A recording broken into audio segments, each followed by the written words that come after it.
Just a matter of outrunning people. Here is Shorts right up here. Just going to run a post route. Now, Tony Shumpert is the corner that's covering it. And you're going to see right there, watch. See how he trips and he's off balance? And boy, once that receiver gets even, he's leaving. And that's where Shorts won the battle. And it was just a foot race there, and Shorts had the head start. And then the perfect throw from Micheli, who had all the time in the world. No penetration from the Warhawk defensive line on that play. Micheli now with 35 touchdown passes against just 2 interceptions this season. Shorts taking a drink on the bench, already adding to that single season record for touchdown catches. Tyler Almeida with the kickoff, taken at the 12 by Derek Underwood. Wisconsin-Whitewater gets the ball at the 35 for the first time in the Stagg Bowl, thanks to a 24-yard kick return. Jeff Donovan is the third quarterback to start in 3 years in the Stagg Bowl for Wisconsin-Whitewater. He's also a heck of a baseball player. Hit .308 this past season as Whitewater's team finished third in the Division III College World Series. He's not a bad quarterback either. No, and he said that experience that he had from playing in the baseball tournament where they finished third helped prepare him for the pressure in a game like this. A junior from the state of Wisconsin flicks one out to Aaron Roosh. And Roosh, the leading receiver for Wisconsin-Whitewater, gets 11 yards and a quick first down. More impact players that you will be seeing this afternoon. Antoine Anderson starting his 4th straight game at tailback, averaging 171 yards per game in the playoffs. He is there because Lavelle Coppage got hurt against St. John's in the first round, but he's back for a 2nd straight game, and Aaron Roosh is a wide receiver we've already seen. Massive pressure on Donovan. Causes a loss on that pass play. Nick Slupski caught it, but lost a yard. Good pressure by Joe Millings on the quarterback. Joe Millings does a great job of fighting through. He initially takes an inside charge, and watch him just bust through right there on the outside, maintains his contain, which is very important. You got to keep the quarterback, Jeff Donovan, contained. If he gets on the edge, he throws very well on the run, and he can hurt you. That time, Millings got the penetration and kept the contain. This is such a good defense. They have held opponents under 200 yards 10 times this season in their 14 games. 2nd and 10. Lost just a little bit on that play, and a flag is down before it gets off the ground. Yeah, I think the motion man got going forward a little bit too soon. It's Matt Before Gifford. The ball is snapped. Full start. Number 3 of the offense. 5-yard penalty. Remains 2nd down. They call that on Roosh. Wisconsin-Whitewater moving backwards now to the 41-yard line, where they face a 2nd and 15. Whitewater mainly a running team, a very good tandem of running backs in Coppage and Anderson. You know, both over 1,000 yards this year. Combining for almost 2,600 yards on the ground and 32 touchdowns between the 2 running backs. Anderson is the tailback. They keep him in to block. Donovan on the run. Tucks and it picks up about 4 yards, but he was stopped by Chaz Yoder, one of the senior captains and a leader on this Mount Union defense. Yoder put a pretty good hit on him too, as James Herbert chased him down from behind. You're going to see Donovan nowhere to throw the football. He feels the pressure. There's Herbert chasing him down. He finally catches him, and then Yoder finishes him off with a pretty good shot to the ribs. Now Donovan injured his throwing shoulder next to the last week of the regular season. He's still not 100%. They don't want to see him taking those kind of shots. Now this is Donovan's forte, if you will, 3rd and longs. It's 3rd and 11, and he has thrived in this situation all year. Completes the pass, and a good stretch by Adam Brandis to try to get the first down, but he's marked short of it. And Wisconsin-Whitewater brings out the punt unit. And the official got him stepping on the sideline there. Had he not stepped on the sideline, it looked to me like he had stretched the ball out far enough to get that first down. Ended up stepping on the line, and the Warhawks are forced to punt in their initial drive. Chris Rushalt coming out for his first punt. Petruzzello back at the 10. Petruzzello doubling up as a punt and kick returner. High one, fair catch, and taken just short of the 20-yard line, marked out at the 19. Mount Union scored very quickly in its first offensive drive. They have the ball when we come back. This holiday season, the Home Depot would like to give you a little present. Right now at the Home Depot, you can get a Ryobi One Plus cordless tool free, up to an $89 value when you buy any Ryobi 18-volt combo kit. Over 30 free tools to choose from. The Home Depot is making the holidays more affordable than ever, with powerful gift ideas and new lower prices throughout the store. Hurry in for the money-saving gift of home improvement, now at the Home Depot.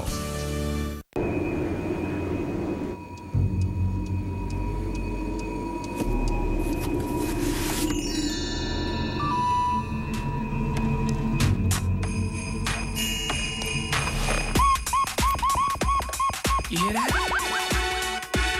You hear that? Oh my God. Hey, Santa! Call me Klaus. I love this time of year. Snow on the ground, very pretty trees, lights up in the houses. Excuse me, what kind of dog is that? Oh, it's not a dog, it's a magical reindeer. And I see my man chilling with his dog in the park. I approached very slowly with my heart full of fear. Looked at his dog, oh my God, an ill reindeer. But then I was illin' because the man had a deer. Santa's Gone Centro. So can you for as low as $49.99. Upgrade yourself with email, text, IM, voice, and web, and go Centro today. ESPN's College Football is presented by Enterprise Rent-A-Car. We'll pick you up. That is the Gagliardi Trophy handed out to the best player in Division III, Greg Micheli, the quarterback for the Purple Raiders, took it home. And it is not just for accomplishments on the field, it's also academics and community service. And that young man has excelled in all of that. He has a 3.84 GPA and a double major in math and physics. And these numbers are very impressive on the field. Yeah, if you're a numbers guy, Greg Micheli is your man because he's got the numbers on and off the field. Certainly deserving of that Gagliardi Trophy, the equivalent of the Heisman, but a little more meaningful.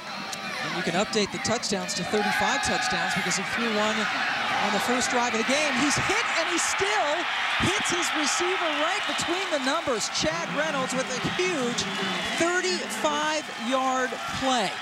I can't tell you how good that throw was because Jace Rendell, the linebacker, well, you see the hit that he takes, first of all, as Wes Hicks got in there, and then he threw it over the top of the drop of Jace Rendell, who was an outstanding pass defender, and he got as deep as he needed to. It was just a perfect throw for Micheli, even though he was under duress. Unbelievable, as it's down to the 46-yard line into Whitewater territory.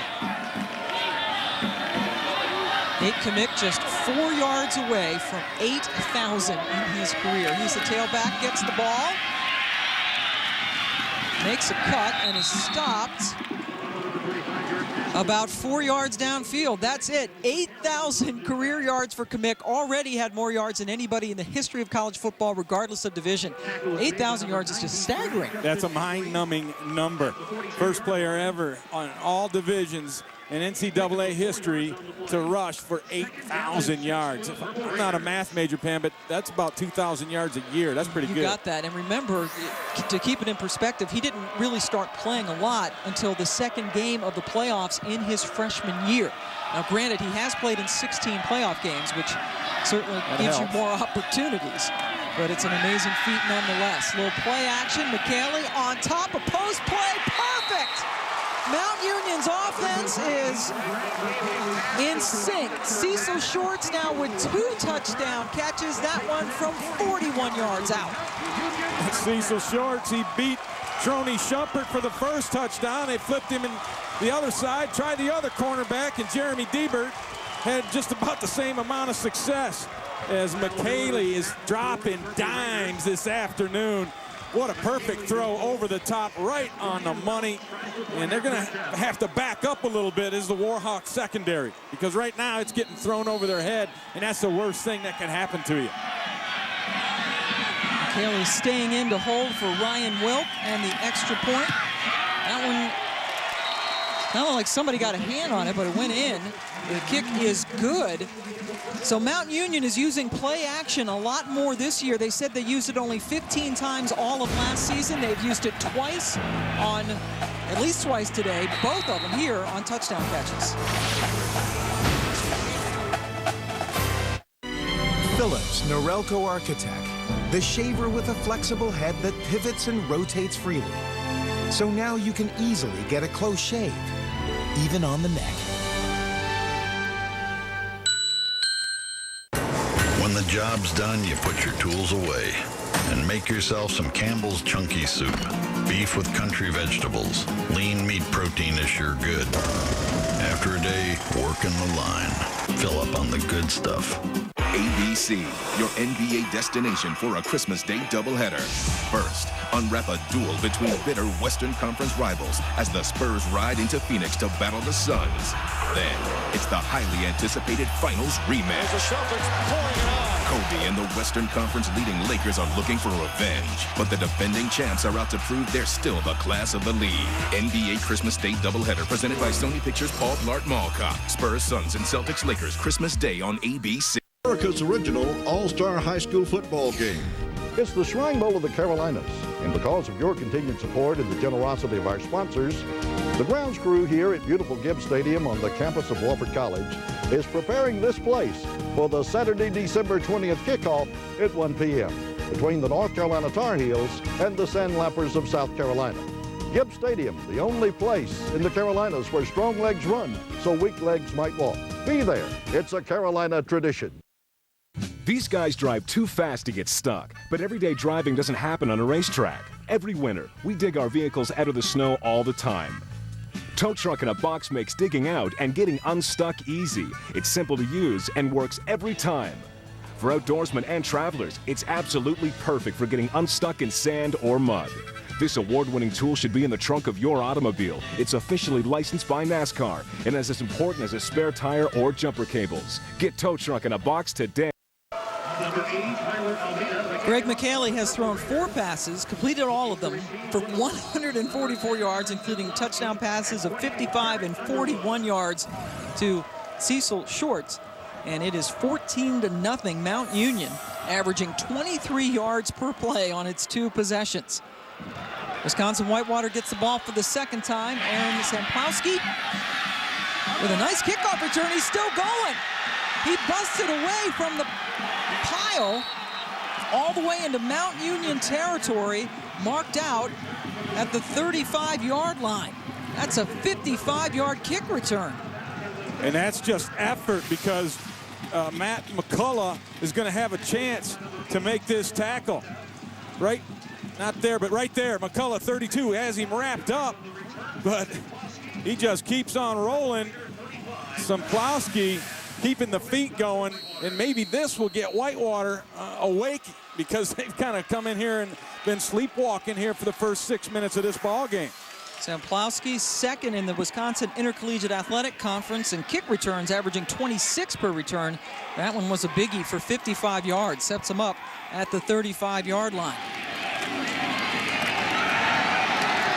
And Roosh, the wide receiver, coming around and gets the handoff, a first down at the 16-yard line. Picked up 19 yards on that trick play. And Mike Sherman, the big left tackle, ends up going around the edge and threw a good block on the corner, Darrell Ely, to open that thing up for some extra yards. A little razzle-dazzle from the Warhawks. Offensive coordinator Jim Zabrowski trying to get his team going. As you see Mike Sherman's information, the big Sherm they call him. First team all-conference, also a 3.8 GPA in the classroom. So a first down at the 16. And running play to Antoine Anderson. He goes right up the middle and picks up 9. So Whitewater, fueled perhaps by that huge kick return, getting close. Well, last year, Pam, when these two teams met, Wisconsin-Whitewater jumped out to a 17-0 lead. And Mount Union came back and closed it within 17-14 in the fourth quarter. And then it was 24-21 Whitewater in the fourth quarter. So I expect that we will have a close game despite this great start by Mount Union Purple Raiders.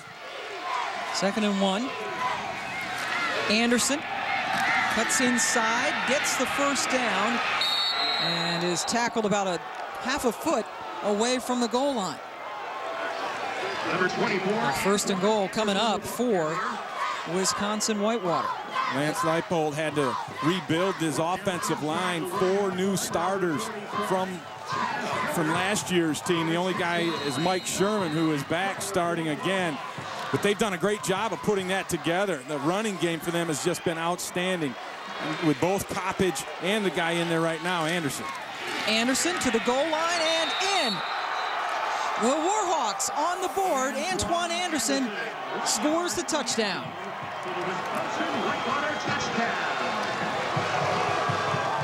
And that's the guy who set it up. Aaron Samplowski with his 55-yard kick return gave Whitewater the short field, and they took advantage of it.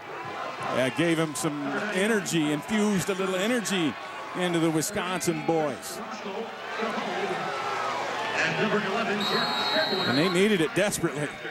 Down 14-0 quickly, and now Jeff Shebler in for the extra point.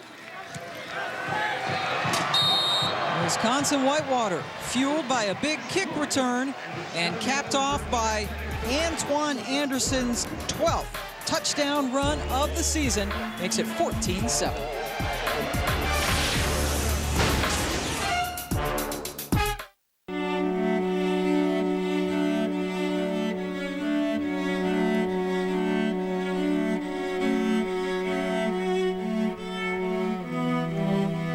There are 380,000 NCAA student athletes.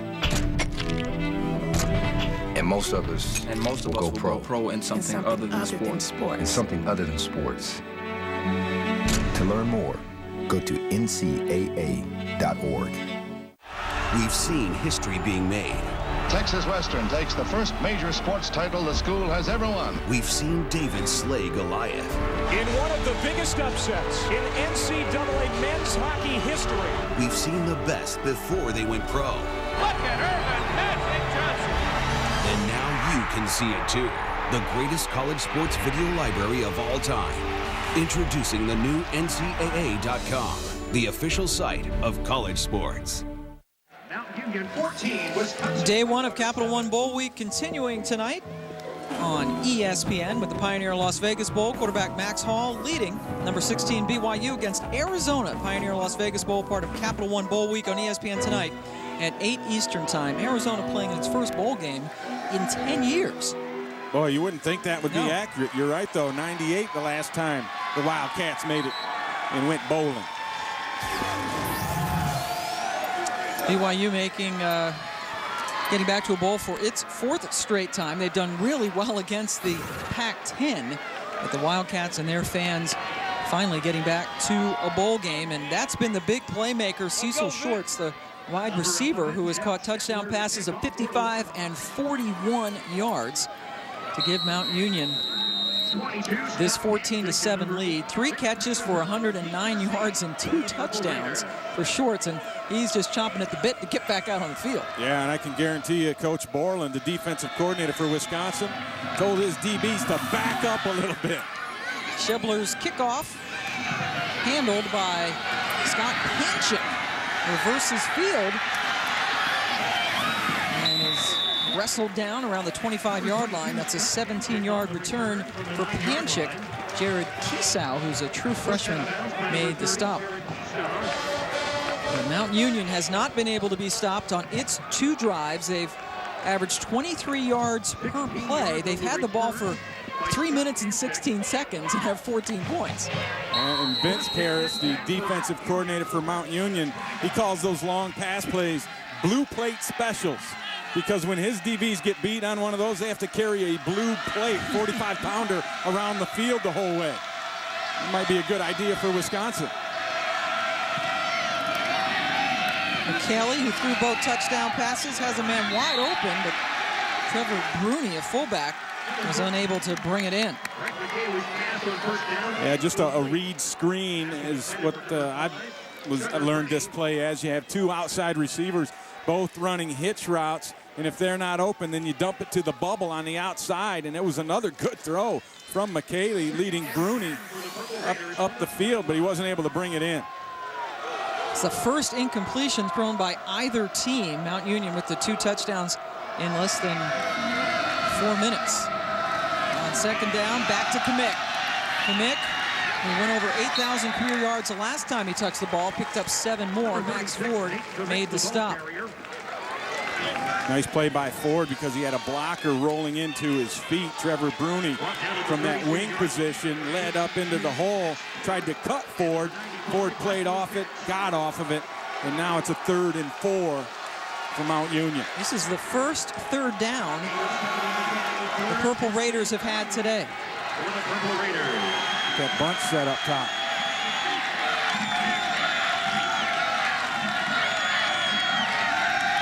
Kamick out in the pass pattern. No one is there to take care of Micheli. Kamick threw a really good block to get his quarterback an extra 5 yards or so. That's a 17-yard run. And that's Micheli's ability to beat you with that double-edged sword. Not only can he throw dimes, watch him run one here. You'll see the block coming out late. Kamick sees, okay, my guy's running. I'm going to throw down low, and he took out Matt McCullough to allow Micheli those extra 5 yards and bring it almost to midfield. Micheli on the season, 459 yards rushing, averaging over 6 yards a carry. Again, that's the quarterback. So 1st and 10 on their own 49. And sack yards come off of his running total. More play action. They have 2 touchdowns already on play action. Shorts with a spectacular grab. Went up high, brought it in for a 27-yard gain. Oh, and they played off of the previous success that they've had because Shorts ran to the post and then breaks it on the outside. Watch him, he's going to go to the post and then stick it there and then go back to the outside. Turned around the defender, Matt McCullough, and that's just great coaching there as far as understanding what we beat him with and what's the counter. Ball on the 24-yard line. Kamick bottled up and then breaks free. It's so hard to get him at the first contact. He doesn't get any yards on that, but got away before Kyle Supianowski made the stop. This is the Division III championship where, for the 4th straight year, Wisconsin-Whitewater is taking on Mount Union. Whitewater won last year. Mount Union won the first 2 matchups. And so far, it has been the Greg Micheli, Cecil Shorts show. They have 2 touchdown passes and catches with that combination. Mount Union with 210 yards of offense already. Micheli runs again. And gets another 1st down and more 1st and goal coming up for the Purple Raiders. Matt McCullough with the stop and way downfield. And Micheli showed me an extra gear there that I didn't think he had, because Kyle Supianowski is a very fast linebacker, and he had an angle on Micheli, running him down across the field. Micheli just outran him to the edge. 22 yards on the ground for Micheli. That is their 5th play of at least 20 yards already. Kamick, touchdown.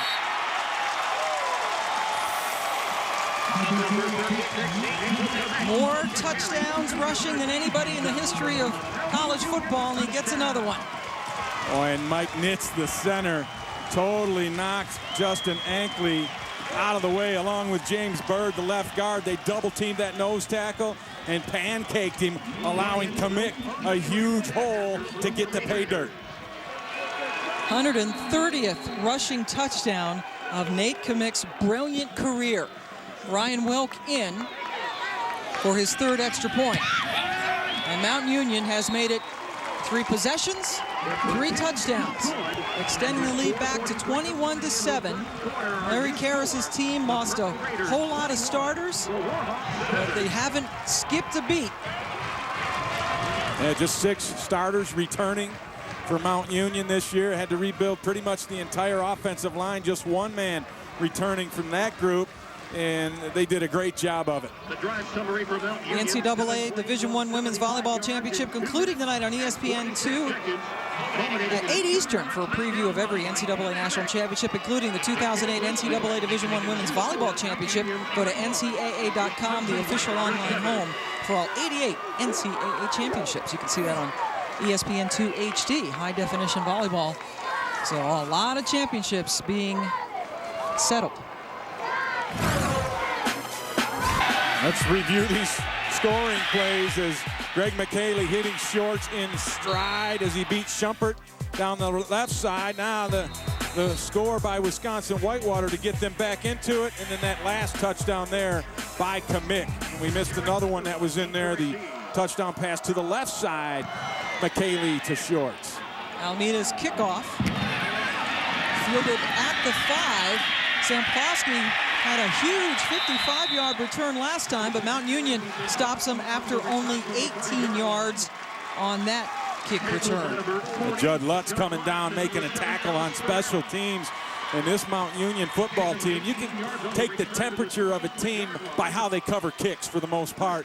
And their temperature just went up a little bit. They might have a fever. Their offense certainly has the fever. 3 possessions, 3 touchdowns. Lavelle Coppage now in to play tailback for the first time today. He had been the starter all season before he got hurt in the first-round playoff game against St. John's of Minnesota. Donovan has to improvise and does so for only about a yard. Chased out of bounds by Joe Millings.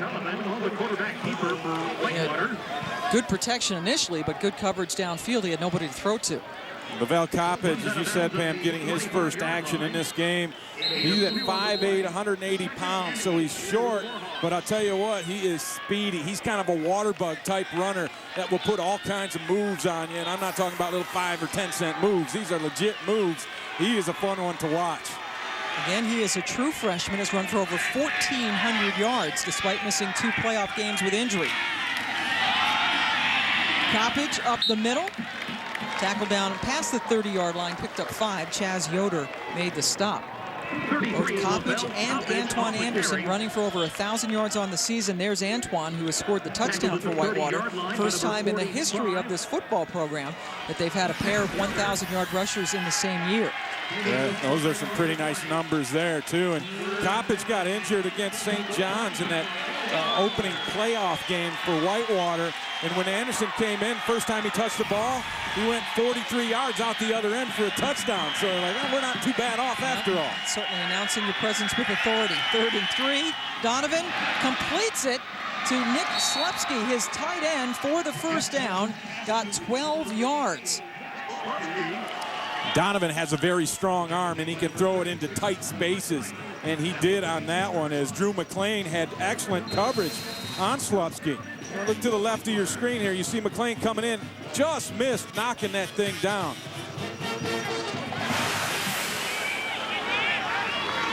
Donovan, the great baseball player as well for Wisconsin-Whitewater. His sports hero is Cal Ripken Jr., not a football player, but a baseball player. First down. Donovan 4 for 4 for 32 yards in this game, and nothing doing. Lavelle Coppage met at the line of scrimmage by Chaz Yoder. Kershaw in there as well. And they ran a stunt. This is excellent timing as far as the stunt from Vince Karras, the defensive coordinator. He slanted his entire line inside and guessed right, as that's where the run came from. And that one had no chance from the start. The blockers were all eaten up, and Kershaw had a easy lane to fill to make the tackle. Mount Union gives up 48 yards per game on average on the ground. Best in the nation. Pass complete. Near sideline to Aaron Roosh. Picked up 6 yards on the play. Roosh, the favorite receiver this year, 77 catches for over 1,000 yards coming into this ball game. And when I spoke to Jeff Donovan, I tried to pin him down on who's your favorite receiver. He said, I can't go there, man. They're all my favorite receivers. And he does spread it out pretty good. But Roosh has been his leading receiver this year. Whitewater facing a 3rd and 5. Coppage, the tailback. 4 receivers in for the Warhawks. Donovan floats one towards the sideline and Roosh, but it's too high. Whitewater needs to punt. Well, and I think Donovan had predetermined he was going to Roosh and didn't read the front side because he had a man hitched up that could have had been an easy throw just past the sticks, and they could have moved the chains. I think he predetermined he liked the matchup of Roosh on Ely on the backside and decided he was going there before reading the play. But instead they don't connect. Chris Roshold in to punt again. Petruzzello back near his 16-yard line.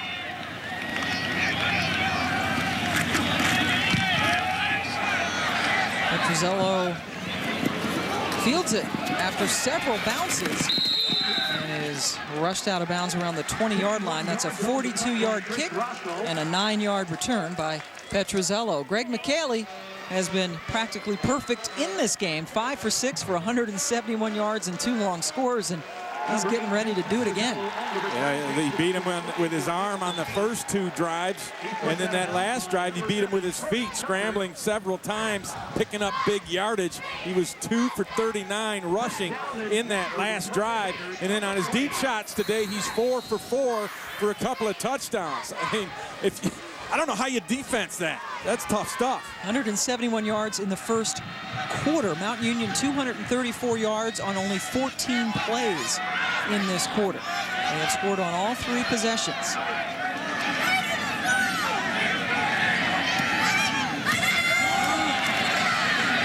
Nate Kamick gets the ball, picks up about 3. Let's head over to the studio and Steve Bunin. Hey, Steve. Good morning, Pam. We've got the first bowl game underway on ESPN. Navy and Wake Forest in the inaugural Eagle Bank Bowl that's in Washington, D.C. You know Navy's going to run the ball, but the only touchdown of the game, fumble recovery for a 50-yard touchdown by Rashawn King. It is 10-0 right now on ESPN. Now, back to the D3 championship on ESPN2. Pam? Thank you, Steve. I'm sure a lot of folks made the trip over from Annapolis, going west about 20 miles to get to D.C., playing that one at RFK Stadium. A rematch of the regular season game that Navy won. Micheli, a lot of time, but put it out too far in front of Trevor Bruni on the right sideline. Brings up a 3rd and 7.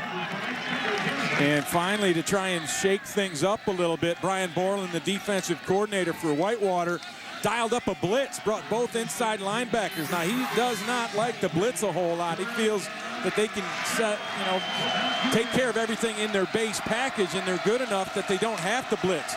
Well, when you get scored on like they have early on, you switch things up and you have to do things. And they ran with the blitz, and it worked for them. Now a 3rd and 7 for the Purple Raiders. Micheli does it again. Pulls it down, but is stopped short of the first down by Lane Olson.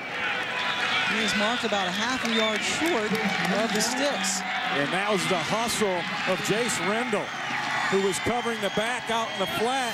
He came back at the end of this play, and he puts a good shot on Micheli, eliminating any fall forward yards. Right there, a big pop, helping out, making the tackle with Olson. Rendell was the most valuable defensive player of this game a year ago. First time Jake Carpenter has had to punt. Aaron Roosh, the talented wide receiver, back at the 32. Fair catch. And he dropped it. Roosh dropped it, and it's picked up by Roosh. Very dangerous, a 35-yard punt by Carpenter. And the usually short-handed Roosh let it go through, but he did recover it. Well, watch Ely run right by him right there, and he's yelling in his ear, and that distracted him right there, and he was lucky to fall on it. Kind of a little get-in-your-mind play from Darrell Ely. First quarter in the books. Mount Union up 2 touchdowns in the championship game. Own the best DVDs from ESPN Home Entertainment. I'm all in. The compelling dramas. I want a match. I already got a pennant. I want a ring. The hard-hitting stories. Ready. The memorable games. The perfect gift for any fan. This kid is a legend before his time. Own these amazing DVDs available in stores and at ESPNshop.com. From ESPN Home Entertainment. We traveled around the country to show people the many features of Windows Vista, like how to protect their children online and monitor how long they use the computer. You could actually program it and limit the time. I can find out everything she's doing. You could put it longer, you could choose which days. Because I find them up at 2 o'clock in the morning sometimes, still searching the web. They're nosy. It's like another set of eyes for parents.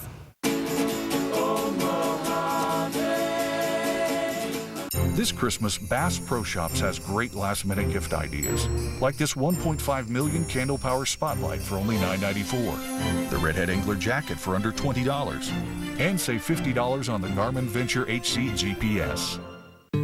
Love rocks this December at Zales. Right now, for a limited time, take an extra 25% off already reduced prices on select items throughout the store. It's just in time for the holidays and only at Zales, America's diamond store since 1924. Hey, a Haynes man himself. My agent turned me on to these shirts. The collar doesn't stretch out, and you should look into it. Looks good, man. We should do dinner.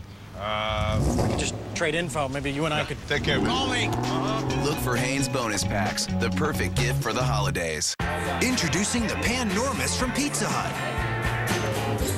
This is so huge. Great. Feel good. Pizza's here. Awesome. Buddy, this thing's a monster. We are never gonna finish this. The new Pan-Normous. A pizza so big it never ends. So the party never ends. Get a one-topping Pan-Normous pizza for just $12.99. And start the party this holiday season with Pizza Hut gift cards. Only from America's favorite pizza. The hotter the hot. The colder the cold.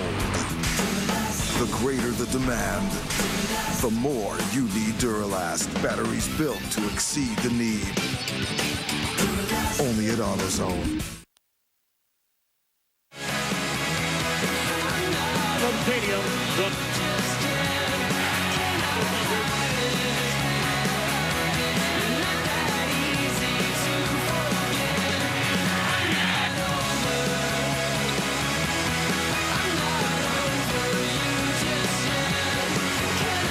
Second quarter about to get underway in the Division III National Championship game. Mount Union leading Wisconsin-Whitewater 21-7.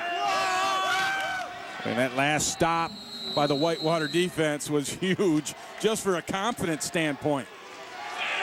First time Mount Union has had to punt. Whitewater wearing white, play action. And Donovan, the quarterback, completes it to Aaron Roosh, and Roosh gets into Mount Union territory with a 17-yard catch. Oh, what a route by Roosh. He tried to go up on this. Watch him up top here. You're going to see Ely's going to get the hands on him. He tries to go up, and he sees that he's covered, so he just comes back. That's a read in mid-play between him and Jeff Donovan, the quarterback, and they were outstanding, both on the same page on that deal. Using play action on that play to get into Mount Union territory. First down from the 47. Handoff to Coppage, and Coppage breaks into the secondary, picked up only about 3 yards, but he was tackled nicely by Roger Stewart.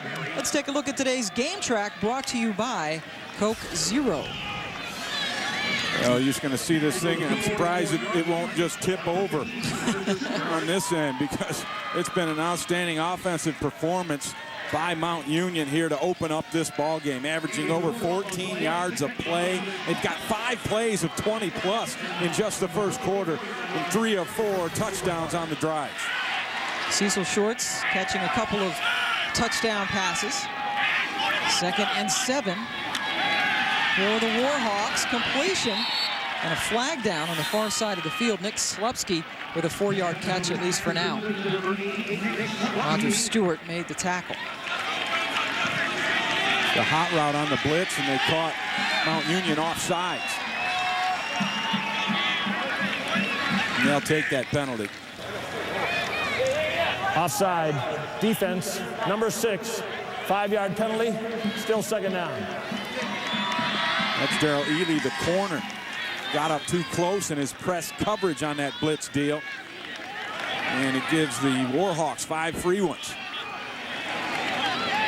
That's the first penalty of the game for Mount Union. And takes it down to the 39, so it's 2nd and 2. Warhawks quickly fell behind 14-0. Sorry, Ray. Now trying to chip away at another 14-point lead. I'm saying this is a waist down where you can take a shot if you'd like. Coppage in the backfield. They give it to him. And Lavelle runs for the first down. Tackle down around the 33-yard line. Picked up 6. Chaz Jordan with the stop. And Max Wazakowski, who is the fullback, number 36 on this team, he is the lead blocker on probably 80% of their runs. And he does an outstanding job. He just ear-holed one of the linebackers for Mount Union on that last one. And an ear hole is? Where you hit them in the ear hole. and a lot of times you hit them so hard that they're looking out the ear hole. Hit them with your head, with your helmet? Yes, otherwise that would really hurt. That's what those big fullbacks are for. 6', 235-pound junior from Cudahy, Wisconsin, who has no rushes this year. He's there to do the blocking, and he did a great job that time. Coppage in the backfield still on first down. They fake to him. Donovan going for it. He's going to Roosh, even though he's double covered. And Roosh made the catch, but ruled out of bounds. Boy, he just ran out of room. What a throw. Dropped it in there between Stewart and Renbarger. And that was a tough throw right in there. Unfortunate for Wisconsin that they ran out of room on the sidelines. Nice little play action fake. And you see Donovan looking to the left and throwing it in there. And that was a nice grab, but he got knocked out of bounds. Good coverage, good play on both sides. That's just good football. Good job, especially at the end, by Roger Stewart to make sure that Roosh was out of bounds. Roosh on the sideline taking a breather on 2nd and 10. Quick throw and catch to Matt Gifford. And Gifford is marked close to another first down. From there, it is a first down. Joe Millings credited him with the tackle. And I like this scheme as well, as Jim Zabrowski working the short side of the field. He runs trips into the sidelines, and Mount Union doesn't adjust. I mean, look at all this room over here, and then you've got numbers, 1, 2, 3. So you got 2 guys to block, and that's just good recognition, and then a nice scheme as well. Here it is coming at you. Look out. Donovan 7 for 9 for 66 yards. Really proficient with these short passes, moving the ball. And on first down, not much on that run by Coppage.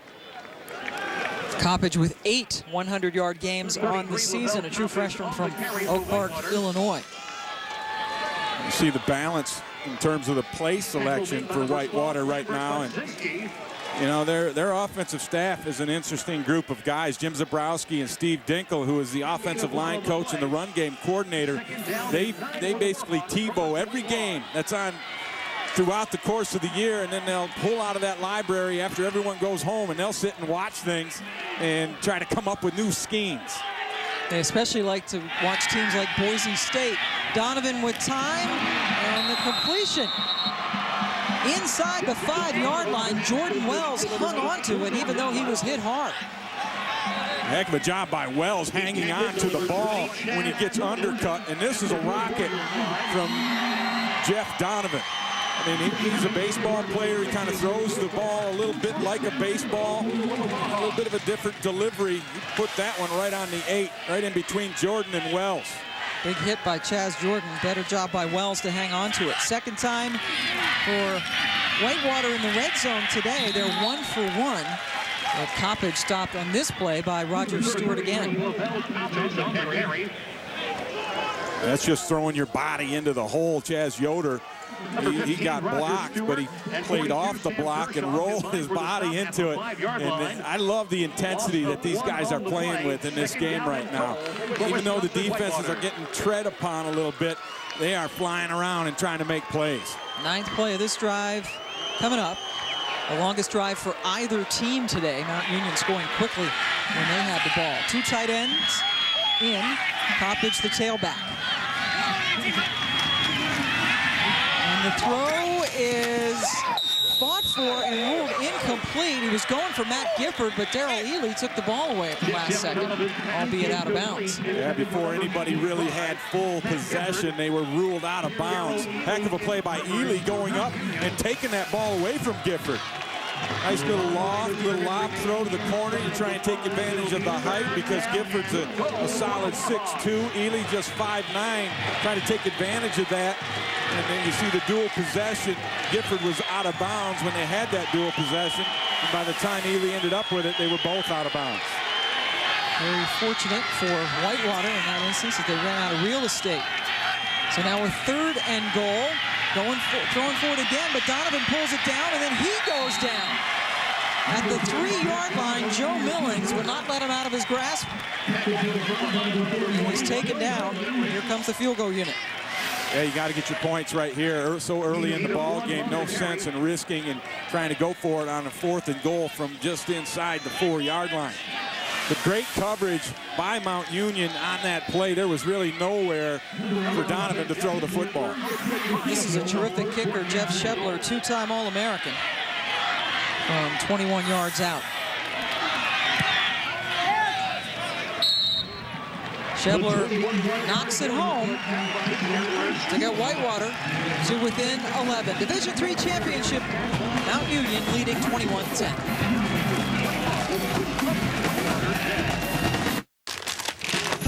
A Verizon phone. Thanks, honey. There's more. Oh, no way, a digital camera. There's more. A music player. Uh-huh. Oh, wow, a GPS with turn-by-turn directions. There's more. Verizon Wireless has the gifts that give more, like the LG Dare, chocolate-free, and now get the NV2 for $79.99. Verizon Wireless. Hi, I'm 10.2 miles past Route 4 and I need some help. The Help Me feature, only from TomTom. Go confidently. This holiday season, when you give the gift of a TomTom GPS, you can save up to $100. So go with a TomTom. It's easy to use, and right now, it's even easier to give. Do you have the code? The ultimate code of seduction. The Armani Code. The Dragons for Men by Giorgio Armani. At Dillard's. Inventors. InventHelp can help you try to patent your idea and submit it to companies. Call 1-800-321-0777 for free information. That's 1-800-321-0777.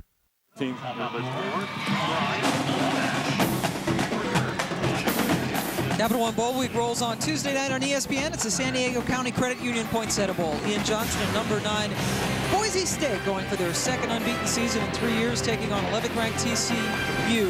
It's all part of Capital One Bowl Week on ESPN Tuesday night at 8 Eastern Time. 7 straight bowls for Boise State. Our boy Jerry Hughes making some plays out there for that TCU Horned Frog defense. That's really what's kept that team going all year. 14 sacks, the same number that James Herbert, the defensive star for Mount Union, has. He's number 9, and we've seen him get involved in a couple of plays, but the Whitewater offense bogged down after the 1st and goal, had to settle for a 21-yard field goal, and now trail it 21-10. Shebler, who kicked the field goal, kicks off. Taken at the 5, fake handoff. Petruzzello hangs onto it and is hurdled down around the 25-yard line with a 20-yard return on the kick.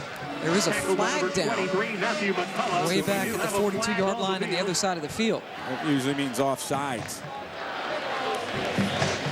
Pat Whalen from the Minnesota Conference in charge of the officials today.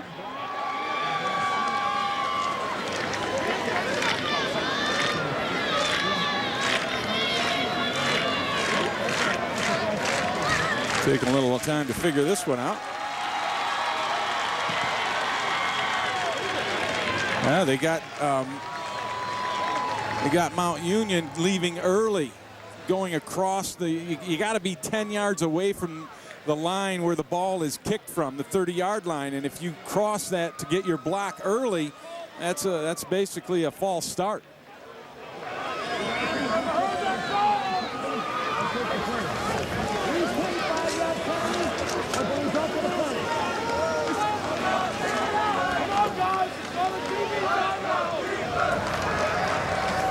The receiving team is offside on the play. 5-yard penalty. We will re-kick.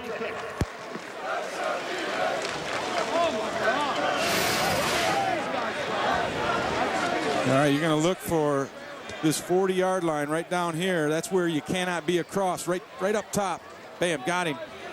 He left early. He tried to do one of what we used to call a sneak attack block, where you catch one of those guys coming down the field, maybe their best guy that covers kicks, and those guys get tunnel vision sometimes and don't expect to be blocked early, so you try to sneak attack them a little bit and ear hole them.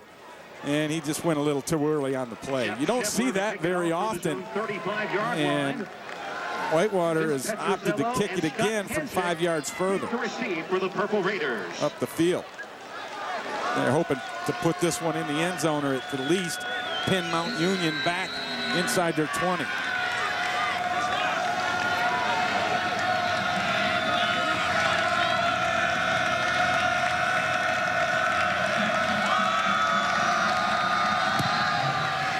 Shebler kicks it right to the 1-yard line. Petruzzello brings it out and is taken out of bounds at the 22-yard line. Mount Union players want a late hit but don't get it. That's a 21-yard return. Matt McCullough with the stop. Takes it up to the 22-yard line after a pickup of 21 yards on the return. 21-10, Mount Union leading Wisconsin-Whitewater. And Mount Union has been quite good with the football today, with only one exception. Yeah, we'll give them 3 footballs and 1 check mark. And they were about a foot short of picking up a first down to continue the drive that resulted in a punt. But Greg Micheli, the quarterback, was stopped just short.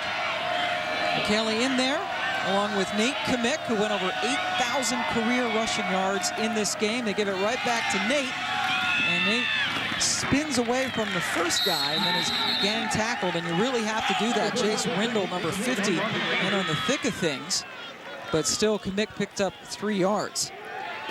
And Greg Micheli tries to get a block after handing off. This is something that his coaches don't necessarily encourage. Here's Kershaw, 52. See him coming, or excuse me, Ford. Max Ford came up late, and Micheli, after he handed it off, he went to go get himself some.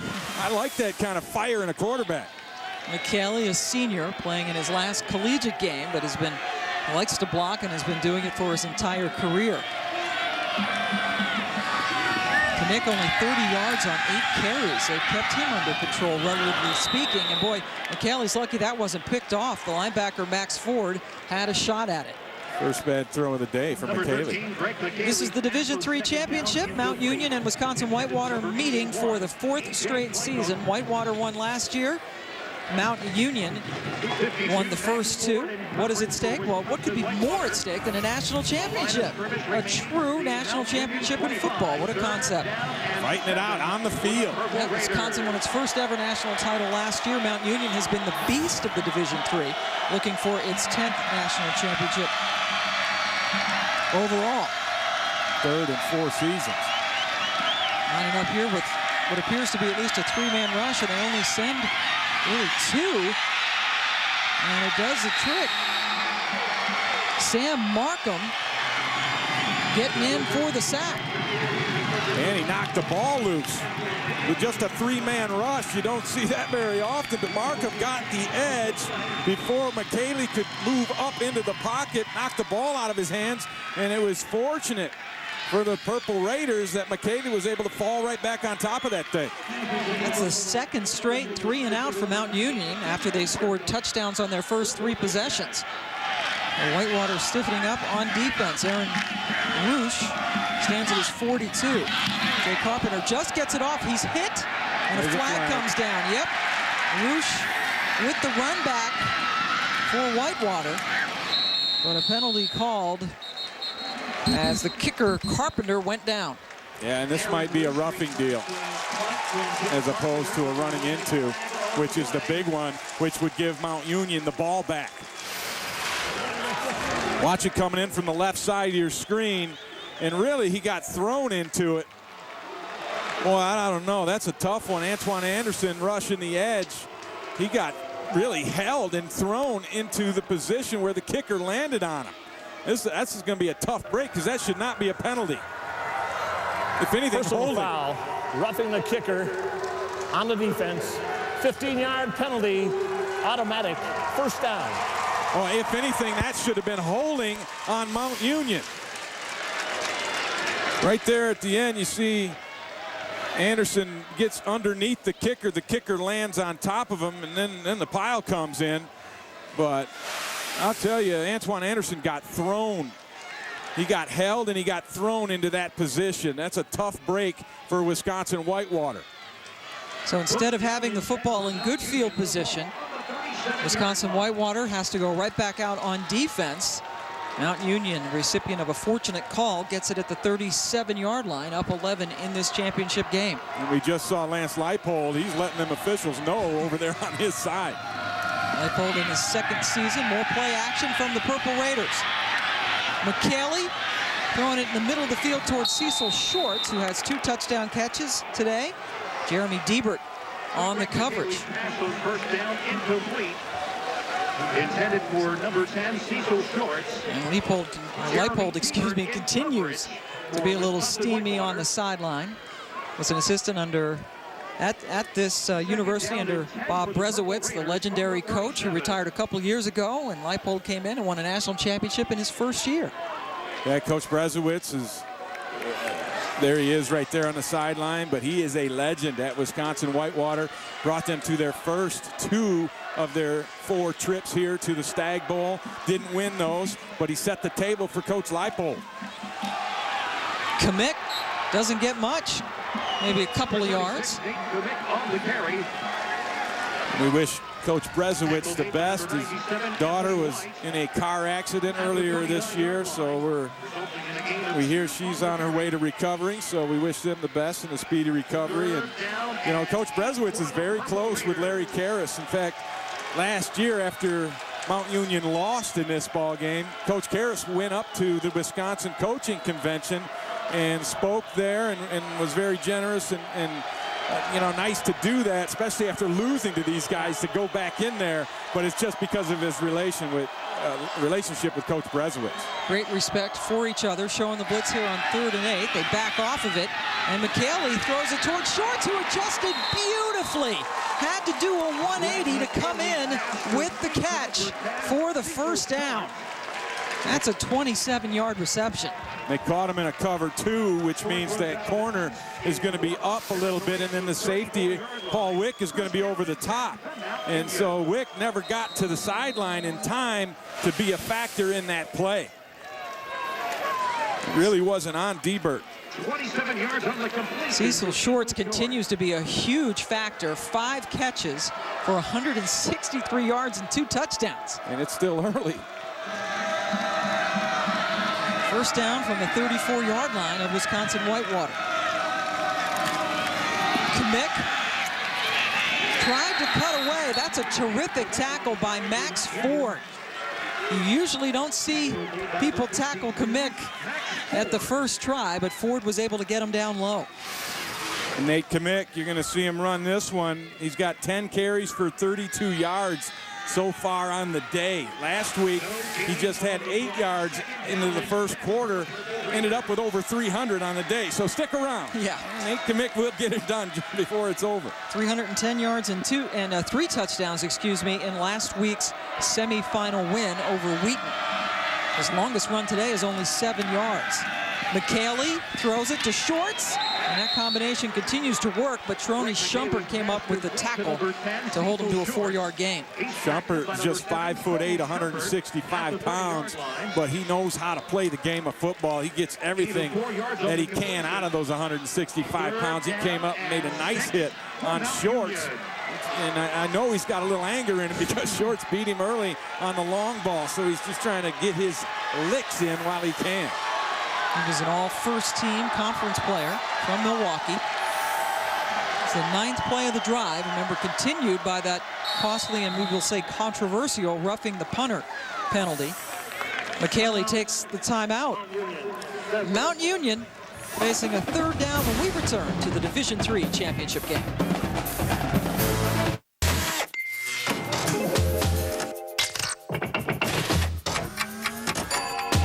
Now it's easy to choose the right setting for the job with new Smart Select technology from Black & Decker.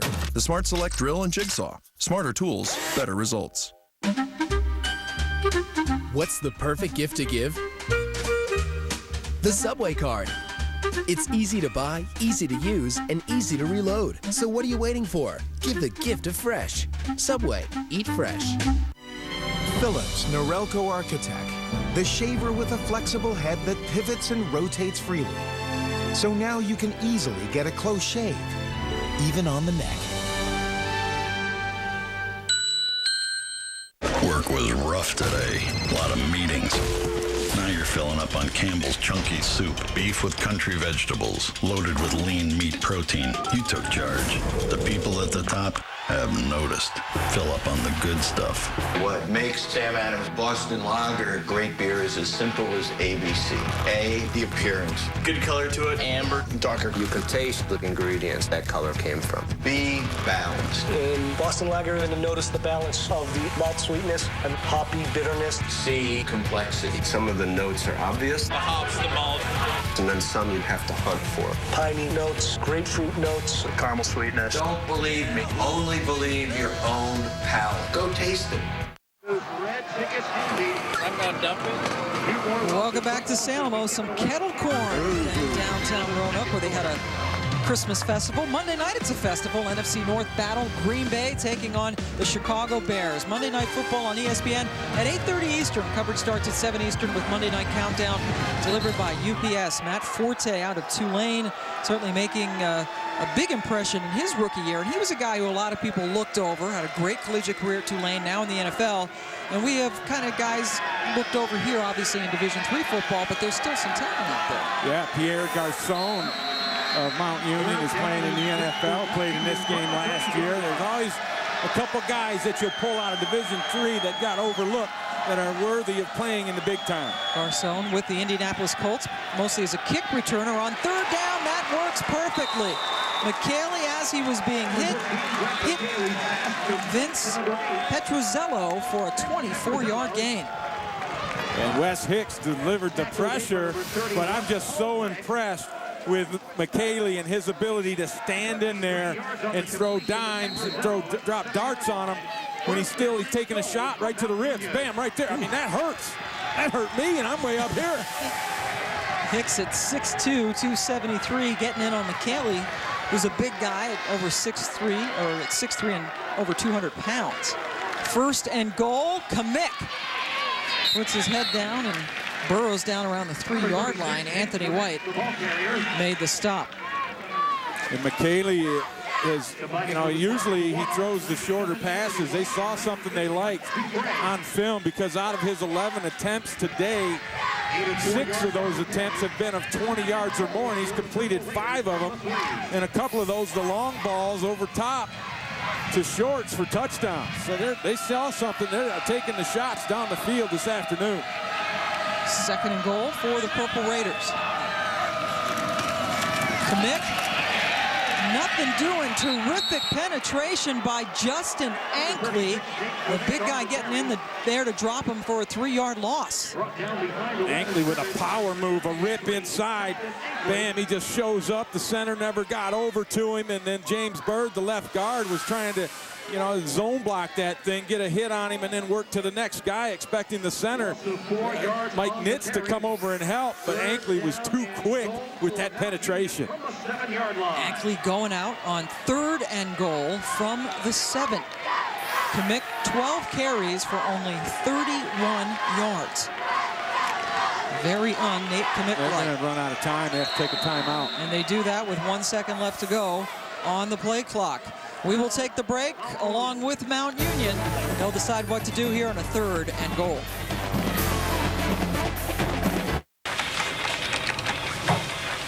Hey, Steve, What's up, Kate? Hey, would you characterize your speed as explosive or incendiary?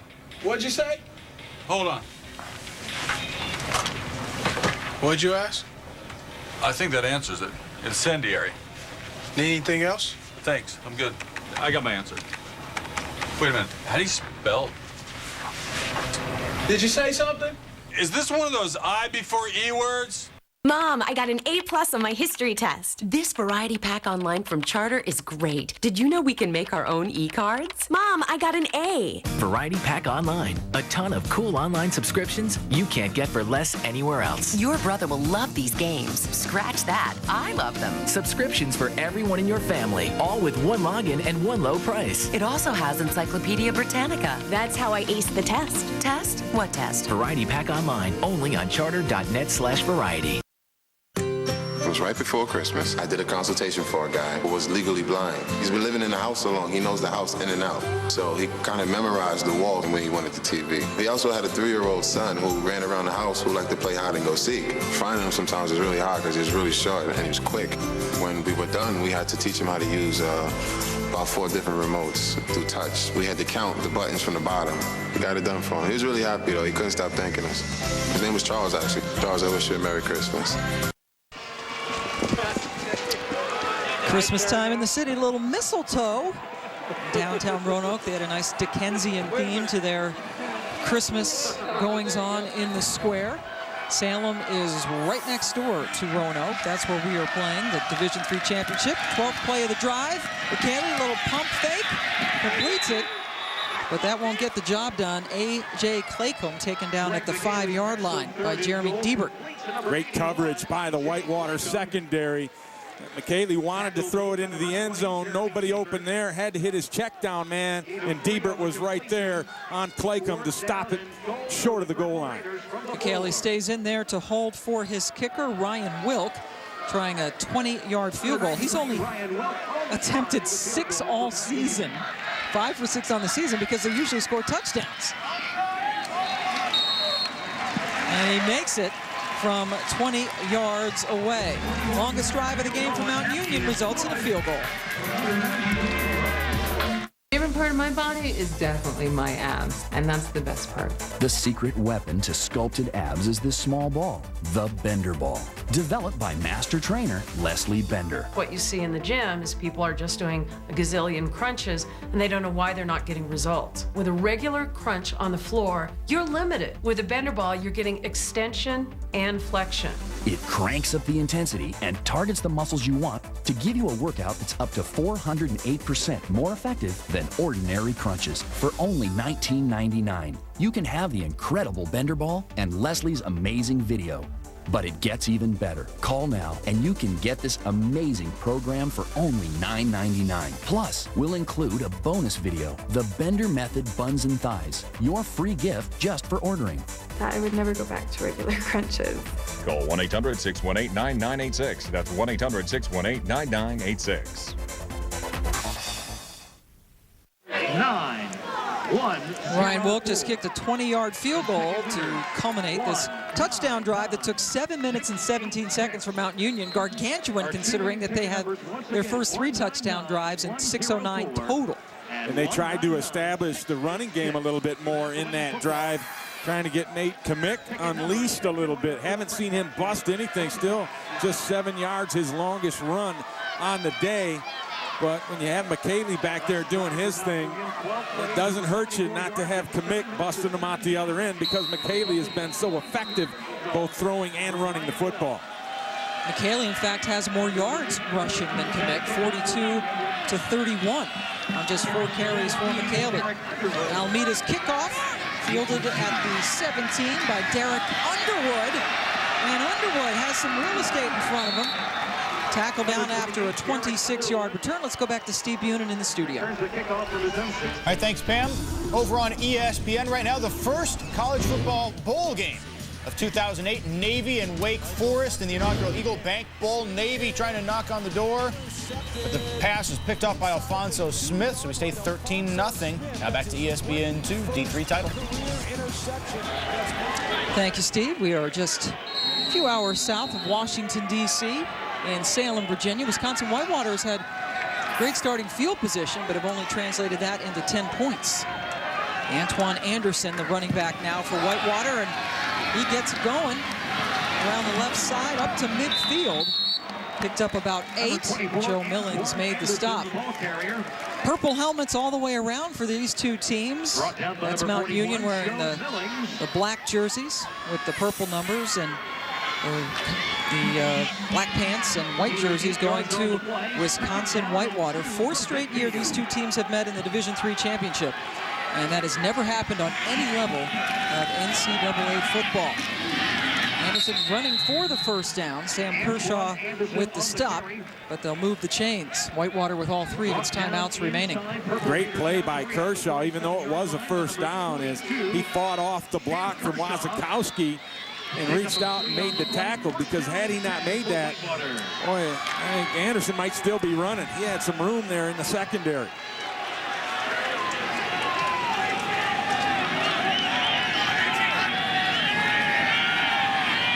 Donovan escapes and then runs for the sideline.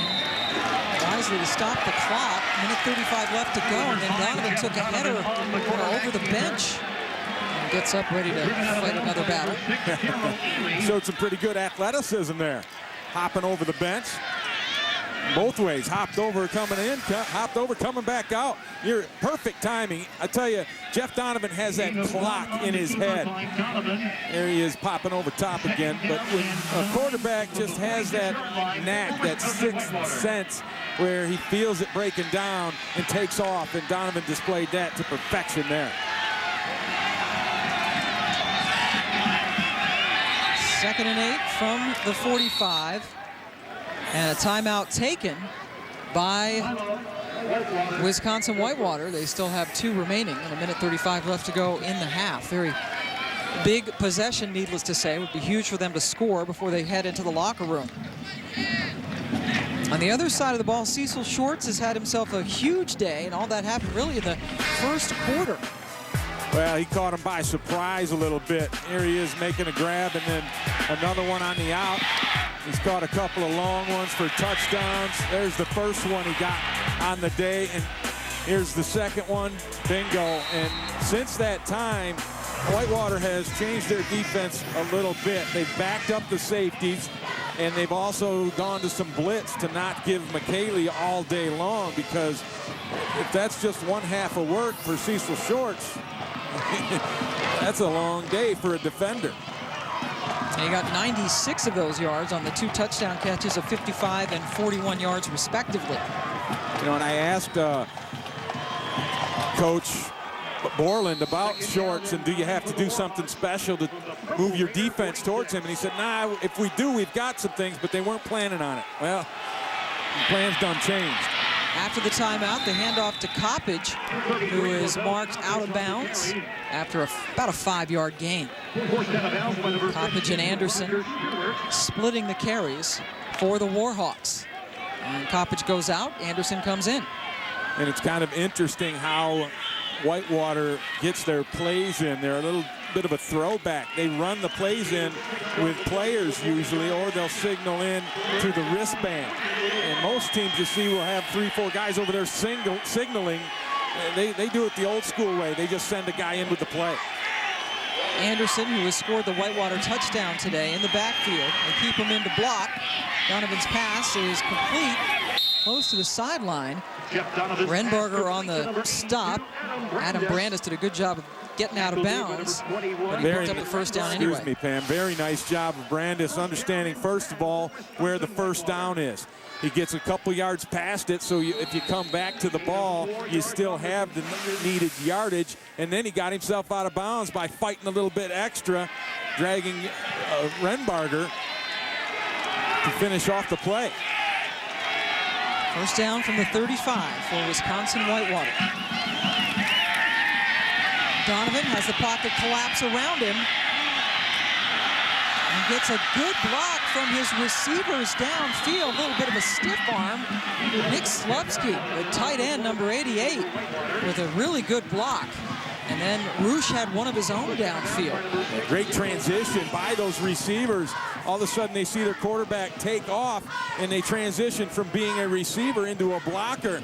And they threw a couple of very nice blocks. And the key thing on that was they let Jeff Donovan stay alive until he got out of bounds to stop that clock. There's the block right there by Slupski, and then the other one by Roosh. That's a nice job of those two guys, you know, finishing plays. And that's the key in a game like this. You got to finish every play because you never know when that big play is going to come.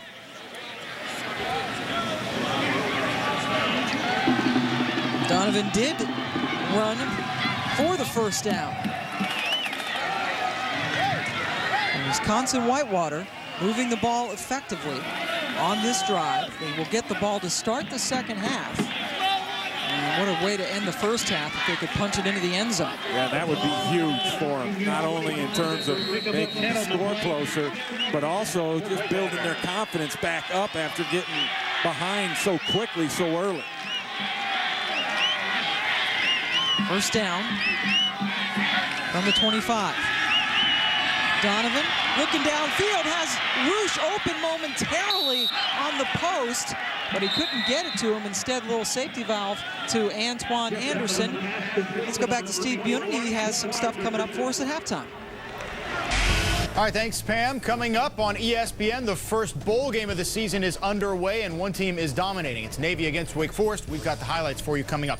We'll also preview some of the 5 college hoops games pitting ranked teams against each other today. Going to be a great day for college basketball, including Xavier and Duke, plus UConn against Gonzaga. And we'll visit with Ed Werder, who is at Texas Stadium for what is probably the final NFL game ever there between the Cowboys and Ravens tonight. That's all coming up at the half. Pam, back to you and Ray.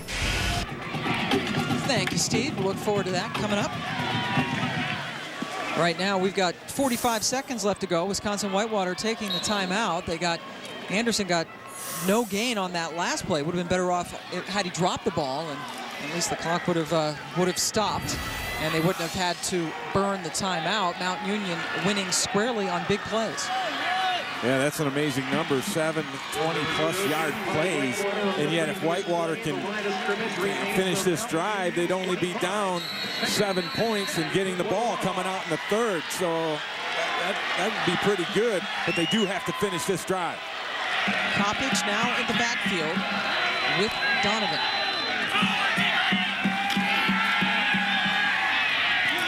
Is incomplete, throwing towards Coppage. The clock stops with 41 seconds left to go in the half, but it's 3rd and 10. Well, they had the screen set up pretty good. It's not a real good throw there. Back to the drawing board here on a 3rd down. You know, at the very least, they want to get 3 points out of this deal, but their kicker, Shebler, his career long is 47. So if they were to just kick it from here, he'd be looking at a 42-yarder. They've got a 3rd down try here first. The wind does not seem to be any factor today. All the flags are quite still. 3rd and 10. Blitz coming. And Donovan can't get away from it. He throws it at the last second. And there are no flags down. Mount Union looking for the grounding call. I don't think it was grounding myself, even though Donovan was still in the pocket. He did have a receiver over in that area as Tyler Allward had the coverage on that receiver. And they discussed it and agree with you that it was indeed legal. So Jeff Shebler coming in. This is a terrific field goal kicker. His field goal earlier today tied his own Division III season record of 22 field goals made in a year. And he already has a Division III career record for field goals made. Coach Leipold's still over there working on the official. Not sure what he's complaining about on that one. I think he might have gotten the benefit of the doubt there. As it would have pushed them out of field goal range. Definitely. But it's a 42-yarder. His season high, 47 yards. He does have a couple of 52-yarders in his career. Got an unbalanced line look here. And he hooked it. Trebler missed it. Wide to the left. Usually one of the shortest kickers you could ever find, and he missed it. Boy, and the other thing, Pam, is they left 32 seconds on the clock for Micheli and company, and they might try to do something, get some more points for themselves. One timeout left for Mount Union. This is the Stagg Bowl, named after Amos Alonzo Stagg. 314 wins, 7 most all-time. A member of the first All-American team way back in 1889. He brought football some very important things, including things like the huddle and the lateral. And he also developed basketball as a 5-man sport. He and Dr. James Naismith are the pioneers, really, of basketball. Dr. Naismith credited for inventing the game. Nate Kmick got 6 yards on that carry. And it looks like Mount Union will be content to go into the locker room with this lead. Yeah, and I don't know. This tackling dummy thing, we could have done without that. Not one of your favorites? No, I've had some issues with the tackling dummies over the years. Amos Alonzo Stagg, for whom this bowl is named, one of the great innovators of football when it was in its infancy. 480 yards of offense in this first half. But the important thing is Mount Union goes in the locker room with a 24-10 lead as we head to our halftime report with Steve Bunin. Hey, thanks, Pam. So 1 half down, 1 half left to go for the D3 National Championship here on ESPN2. The bowl games have started in earnest. There are 4 bowl games today, all of them on the ESPN or ESPN2 networks. And we're going to get you the highlights of the first one that is also at the half. Navy taking on Wake Forest in a game that they played each other back in September, and Riley Skinner had 5 turnovers for the Demon Deacons, and they went down largely because of that. This is the inaugural Eagle Bank Bowl in Washington, D.C. at RFK Stadium. Now here is a senior cornerback for Forest, Alonzo Smith. He's running the wrong way. Great effort to go. Oh, no. Ball's on the turf. It's now going back the other way. Rashawn King, a senior himself, he scoops it up, 50-yard touchdown. And look at that. We've got our first touchdown of the game thanks to the great third effort by the D. Oh, you can't believe it, can you, Wake Forest? All of a sudden down. It's 13-0. 9 minutes left in the second quarter. Sam Swank, doink! No good. Middy's still up 13-0, though. They love to run the ball. The #1 rushing team in the country. Coming into the game, 300 yards per. And then Josh Adams, though, gets the touchdown just before the half to get Wake back in the game at Washington, D.C. So 13-7 at the half between 8-4 Navy, 7-5 Wake Forest. And this time, Riley Skinner, who again had the 5 turnovers back in September, he's perfect. 6 of 6, although it's just for 65 yards. Coming up on ESPN at 2:30 Eastern, the New Mexico Bowl. 6-6 Colorado State, 7-5 Fresno State. But you get a good shot at Tom Brandstater, the Bulldogs quarterback. Could be a shootout. Rodney Gilmore and Joe Tessitore have the call.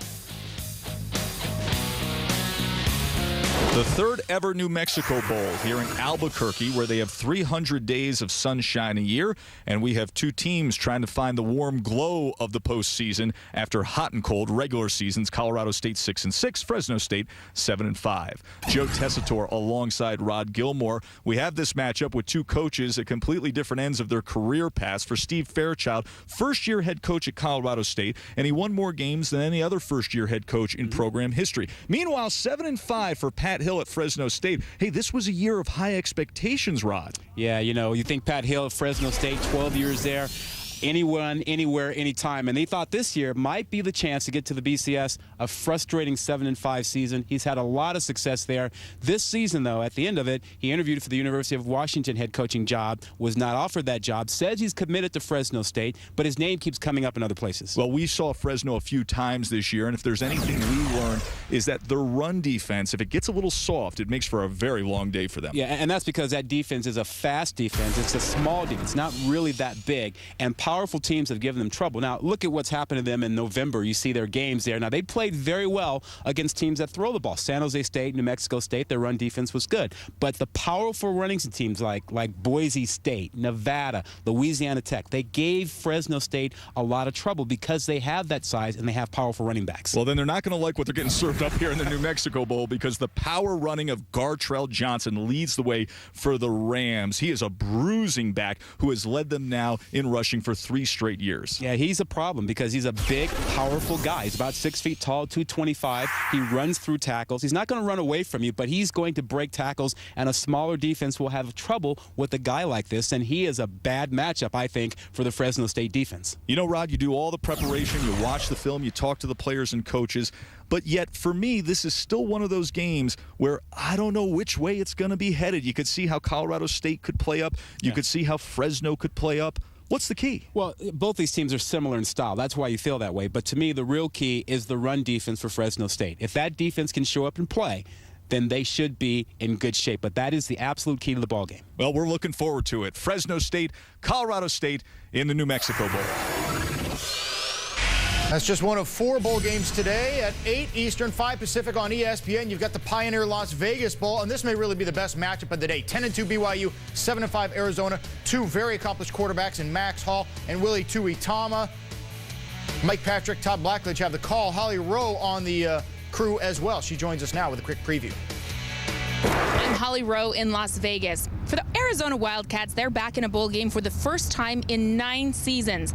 Their head coach Mike Stoops told us, though, it's not good enough just to be here. They want to win. And his players we spoke with agree. They said they've had the most focused practices of the year this week here in Las Vegas.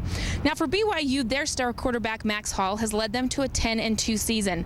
But he's coming off his worst game he's played. He had 6 turnovers against arch rival Utah.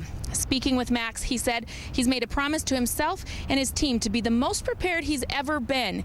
He said, I can guarantee that that's not the kind of player I am, and he'll show us what kind of player he is Saturday against Arizona.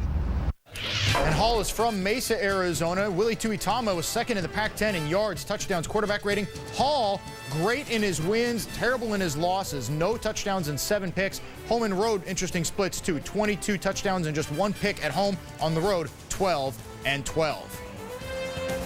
And this afternoon, ESPN2, check it out, 4:30 Eastern, 1:30 Pacific, the Magic Jack St. Petersburg Bowl. USF, basically a home game for the Bulls against 6-6 Memphis. Rob Stone, part of the crew calling that game on ESPN2, and he joins us now.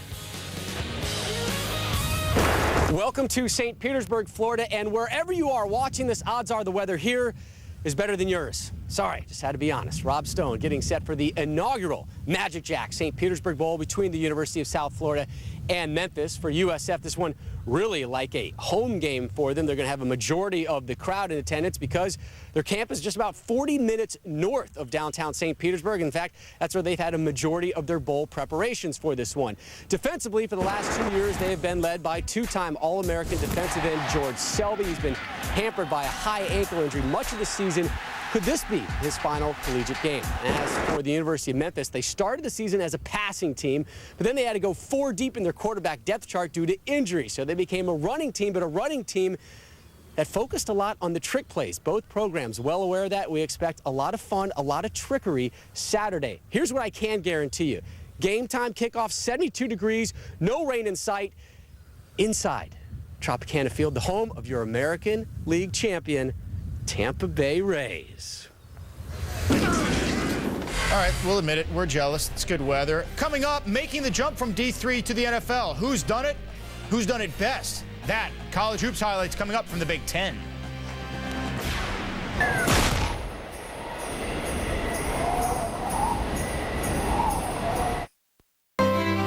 Speed shouldn't be a luxury item reserved for the lucky few. We believe everyone should have access to a fast 3G network. Sprint introduces the Samsung Rant. At just $49.99, it's the chance to experience all the incredible things a 3G phone can do. With an innovative one-click-to-the-web interface and a 2-megapixel camera. It's the fully loaded 3G phone on America's largest, most dependable 3G network.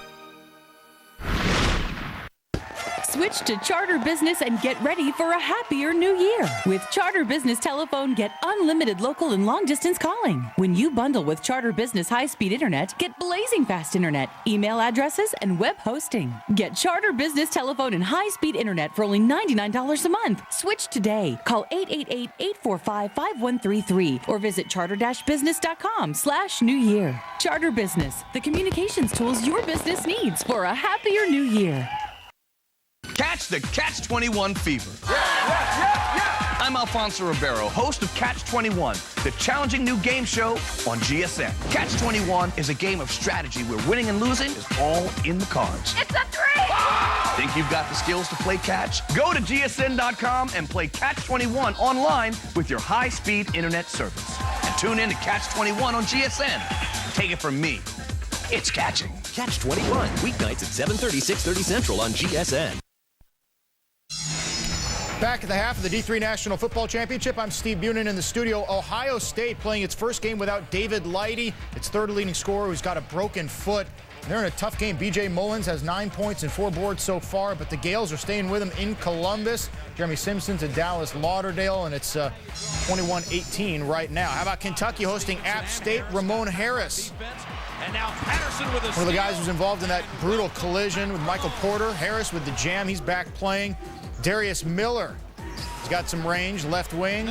3-2-1 contact. Wildcats, no problem at home over App State 29-11 at last check. How about Miami of Ohio taking the trip to Morgantown? Alex Ruoff, senior, averaging 14 points per game. He's got 8 so far in this game, and it's a big Mountaineers lead right now, 38-12.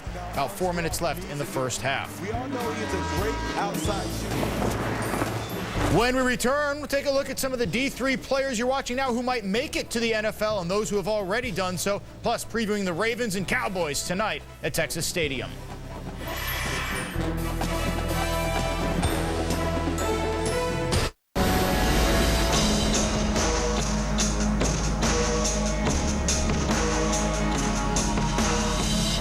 Acqua di Gio, Giorgio Armani, at Macy's.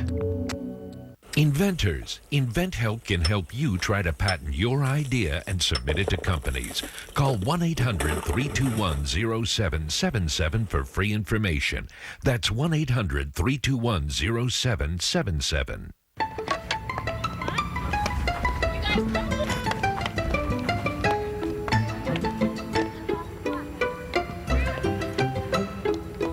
Drive, let's go. Kayla, come in. Looks like the med school scouts are out early today. There are over 380,000 NCAA student athletes, and just about all of them will be going pro in something other than sports. To learn more, go to ncaa.org.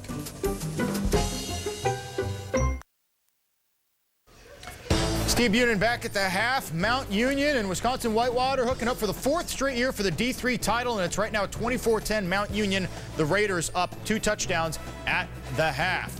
We're going to get you back out to second half action momentarily. Who needs the BCS when you've got a real playoff and championship? Here are some of the big names who've made the jump from D3 to the NFL, including London Fletcher, Matty Turk, longtime punter who's now with the Texans, and Jeremy Urban, who's had a few nice plays with Kurt Warner tossing around with the Arizona Cardinals. NFL tonight, the 9-5 Ravens at the 9-5 Cowboys in the 313th and probably final game at Texas Stadium. Both teams in the playoff hunt in their respective divisions. Dallas 4-1 since Tony Romo came back with the broken finger. Ed Werder is in Dallas, and as always, Ed Werder has more. The Cowboys believe that winning the Super Bowl or missing the playoffs altogether are equally likely outcomes to this challenging season. The process of determining which might be their eventual fate continues Saturday against the Ravens' intimidating defense. Marion Barber's a game-time decision, and Tony Romo's overcoming a painful back injury. But the Dallas quarterback sees something he likes in his team. They're playing tough football. The way to win, late in the year and in the playoffs, I think, is to have a tough-minded team that, understands the importance of different situations.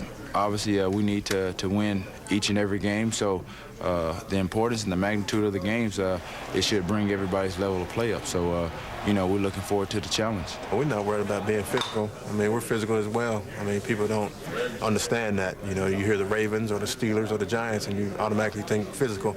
They're saying the same thing over there in Baltimore. You have to be physical playing the Dallas Cowboys. The Cowboys are not just Romo scrambling around and throwing for touchdowns. They won a 13-9 fist fight against the Bucs and narrowly lost a defensive struggle in Pittsburgh. We made a step forward defensively as far as being able to win a game defensively, you know, if we have to. And I think that's an important step for us because, yeah, we basically depended on the offense to win the game and defense to hold them down enough. Here's what Romo's up against. The Ravens have returned 5 interceptions for touchdowns this season, and opposing quarterbacks have a collective quarterback rating of 58.6, easily the lowest in the league. But Baltimore starter Joe Flacco has a challenge as well. The Cowboys have won 9 straight games against starting quarterbacks with less than a full season of experience. At Valley Ranch, I'm Ed Werder, ESPN. Told you Ed Werder had more. Now, the Ravens cannot clinch a playoff spot with a win, although they're looking at the 6th seed if they win out in the AFC. Cowboys can clinch, but it's sort of confusing, so we broke it down for you. First, they got to win. They got to beat the Ravens tonight. Then, they would get in with either an Eagles loss or a tie, and even I messed it up, and a Falcons loss. Or an Eagles loss, Bears loss, or a tie, and a Bucs loss. Just, you Google it. Still to come here on the halftime report of the D3 National Championship, previewing some of the banner games we've got in college hoops today, including 2 matchups with top 10 teams against each other.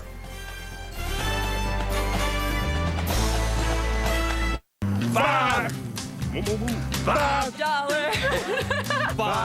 footlong. Footlong. $5 footlong. Everyone's loving the Subway famous $5 footlongs, and there are so many to try, like the Oh My Meatball Marinara or the Temp-Delicious Spicy Italian. $5 footlongs at Subway, all day, every day. Subway, eat fresh. Visit Fowler's Pharmacy in Greenville for your next pair of quality sunglasses. That's right, Fowler's Pharmacy. We have over 500 pairs of Costa Del Mars in stock. Costas are polarized, which totally eliminates glare with amazing color, contrast, and clarity. They are also 100% UV protected. Costas fit so well, you forget you're even wearing sunglasses. Every pair is backed by a lifetime warranty. Get a pair of Costa Del Mars at Fowler's Pharmacy, 1908 Lawrence Road in Greenville, or online at fowlerspharmacy.com.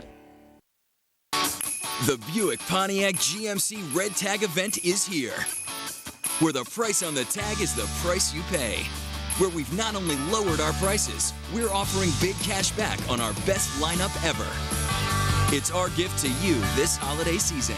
During the Red Tag event, get a Lucerne for $22,779 for a total value of $5,261.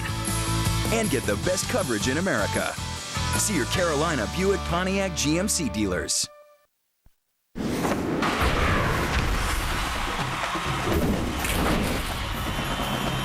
Boise State is undefeated in the regular season for the 3rd time in 5 years. And now the Broncos are gearing up for their 7th straight bowl appearance. They face number 11 TCU. The Horned Frogs boast the nation's 2nd-ranked defense. It's the San Diego County Credit Union Poinsettia Bowl, Tuesday, 8 Eastern on ESPN. Steve Bunin at the half of the D3 National Championship. Coming up, college hoops, some great matchups, including number 22 Michigan State against number 5 Texas in Houston at 2 Eastern, 11 Pacific. 3rd straight year they've met on a neutral court. Spartans have won both of the last 2. How about Xavier against Duke? Number 7 Musketeers off to a 9-0 start for the first time since they opened 10-0 12 years ago. Duke ranks 6th. 17-1 all-time in East Rutherford, where they're going to play, and 3-0 all-time against Xavier overall, including a win in the 03 Elite 8. If that's not enough, how about the Battle of Seattle between number 2 UConn and number 7 Gonzaga? Len Elmore has said that these are the 2 best teams with a shot to beat North Carolina in a Final Four type of matchup. This is a rematch of their 99 Elite 8, and they've met 3 times. Each time it's been decided by 5 or less. Another game with 2 ranked teams against each other. This one on ESPN at 6 Eastern, 5 Central. Number 11 Syracuse at number 21 Memphis. Robert Dozier, 3 points for 1,000 in his career. They've met twice, split both times, both at Madison Square Garden in 02 and 04. Syracuse will be without Eric Devendorf, its second leading scorer, as the University Appeals Board reduced the recommended suspension from the student board, which argued that he ought to be done academically for the entire year. Instead, he's got to perform at least 40 hours of community service before the school will begin to think about reinstating him. Coming up on ESPN2 after football is done, Temple and Kansas. Jayhawks was Syracuse's best win. That's 2:30 Eastern. And then you got the Orange against the Tigers at 6 Eastern, 3 Pacific on ESPN. Antoine Anderson and Wisconsin-Whitewater have a touchdown, but they're down 2 touchdowns. Need a big comeback against the Raiders to win it all. Second half action after this. When the job's done, you put your tools away and make yourself some Campbell's Chunky Soup. Beef with country vegetables. Lean meat protein is sure good. After a day, working the line. Fill up on the good stuff. Phillips Norelco Architect. The shaver with a flexible head that pivots and rotates freely. So now you can easily get a close shave, even on the neck. At their basic price, the phone company gives you unlimited calls locally. At $24.99, Vonage gives you unlimited calls nationally. All of Canada and Puerto Rico, plus free calls to 5 countries in Europe, and pennies a minute around the globe, including Mexico. Vonage works by connecting your high-speed internet with your phone. Get more of the world, just $24.99 a month. Call 877-4VONAGE and get your first month free.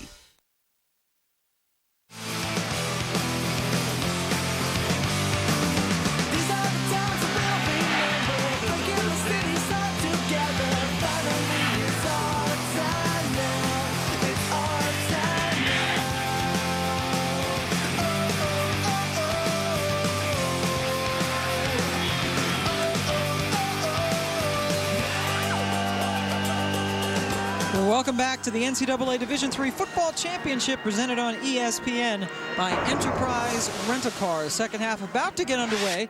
Mount Union and Wisconsin-Whitewater meeting for the 4th straight time in this championship game.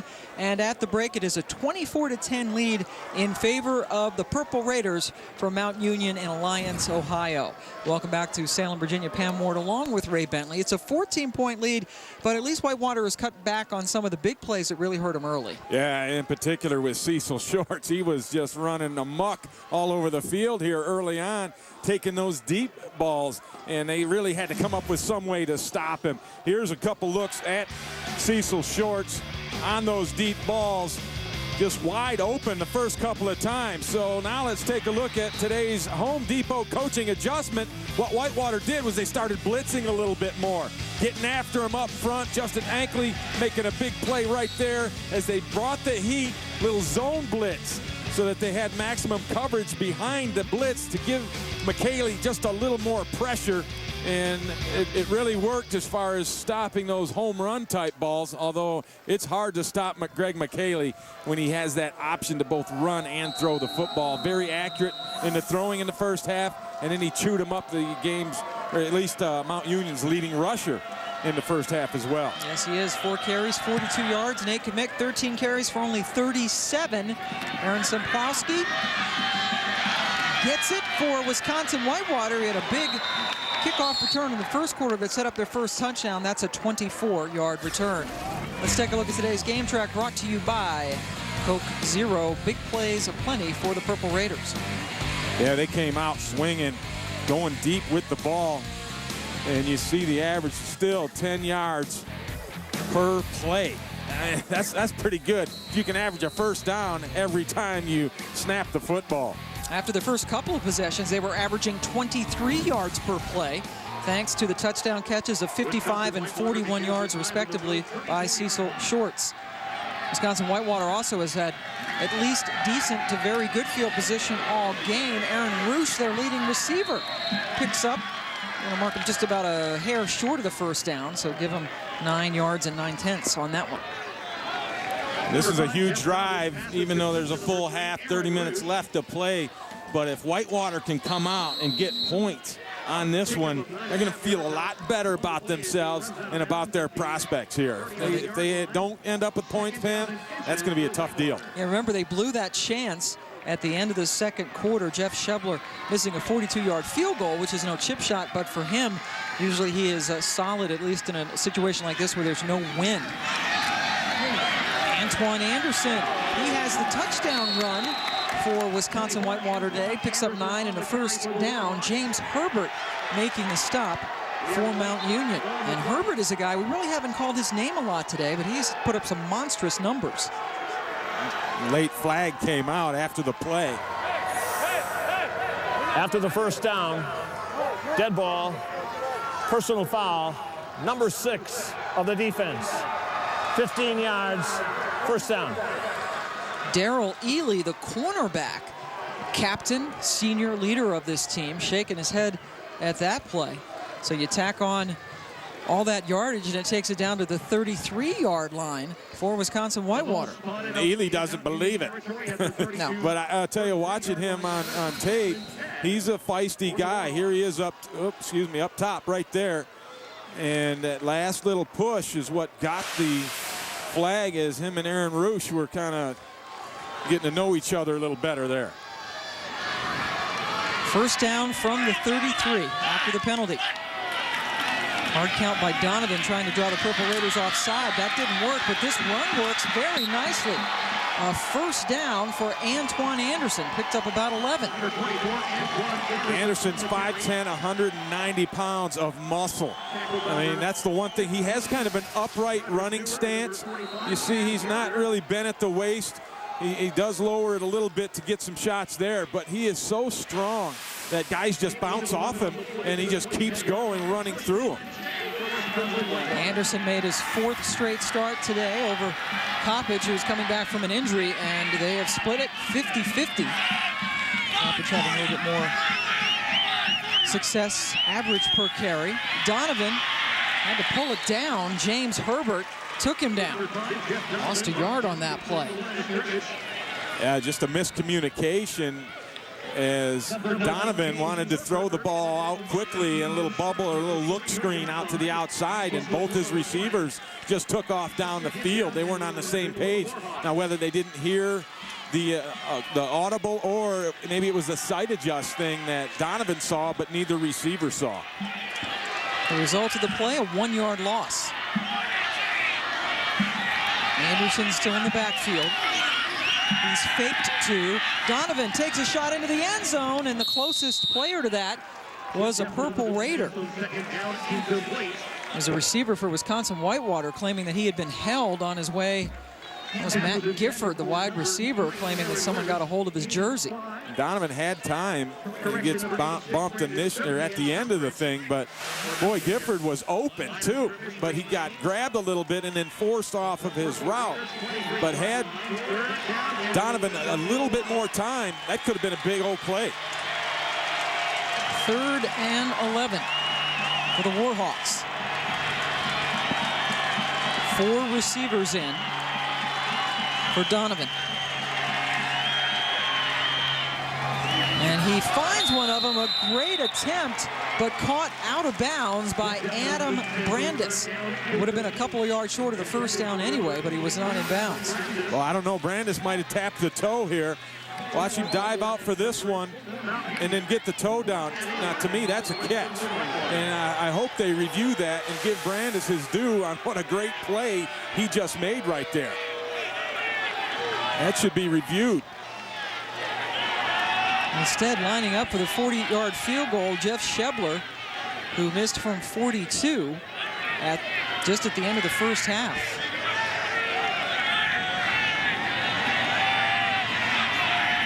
And they let it go.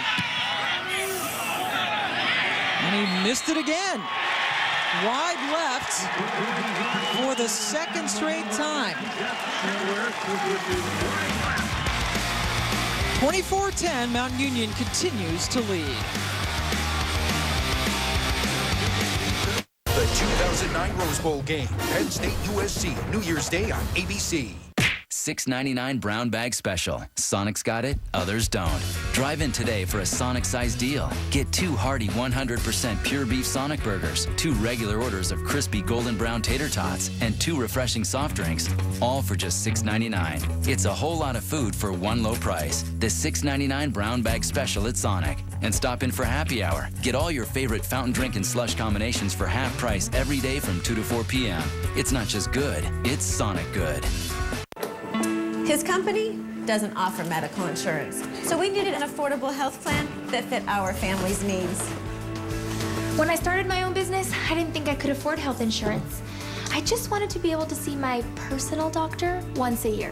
When I retired, we were years away from Medicare. But we still needed protection.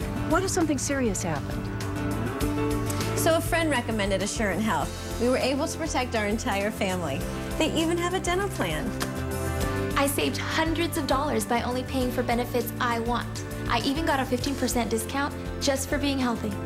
We got $6 million in medical coverage and can even see the specialist we choose. Without a referral.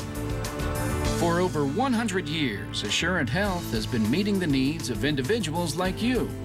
Plans start under $100 per month. These offers may not last, so call 1-800-229-0191 to lock in your rate for 2 years. Well, we are back. Jeff Shebler, one of the best kickers, if not the best kicker in the history of Division III football, having some words on the sideline after he missed that 40-yarder with Lance Leipold, his head coach. You can understand the frustration. That's 2 that he's missed, but here is what also was missed. That was a catch, a great catch by Brandis. He had the football. Watch the possession. Okay, right there, he's got it, and now the toe is on the ground. And I think the knee hits in the field of play as well. That is a catch. I think Coach Leipold should have challenged that because they missed it, obviously, upstairs in the booth. They didn't even review it. First down for Mount Union after the missed field goal. We'll play action roll. Micheli finds his man at the 40 for a first down. That's Judd Harold. First time that the junior from Chagrin Falls, Ohio, has caught a pass today. Great play action from Greg Micheli. The hesitation afterwards just froze the linebackers, and then the receiver coming from the backside, Judd Harold, out of that tight end slot spot. There was just nobody there who could catch up to him because they're changing directions, and Harold's running full speed. Good execution. And Harold, doesn't catch a lot of balls. That's his 8th of the year, but he's averaging over 14 yards per catch. And most of them came on that very style of play. And another pass completed about 5 yards downfield to Chad Reynolds, senior from Wayne, Ohio. Micheli doing a good job of distributing the football to different receivers. And when we spoke with Jim Zabrowski, the offensive coordinator, Jason Candle, the offensive coordinator for Mount Union, he said, we didn't do a lot of play action last year, only 15 times. They've gone 6 times play action today. They've hit 5 of them for 145 yards and a pair of touchdowns. That was a nice addition to the offense, the old play action. Well, it has worked out very well. Those 2 scores to Cecil Shorts in the first quarter. 2nd and 5, Kamick. Nate Kamick.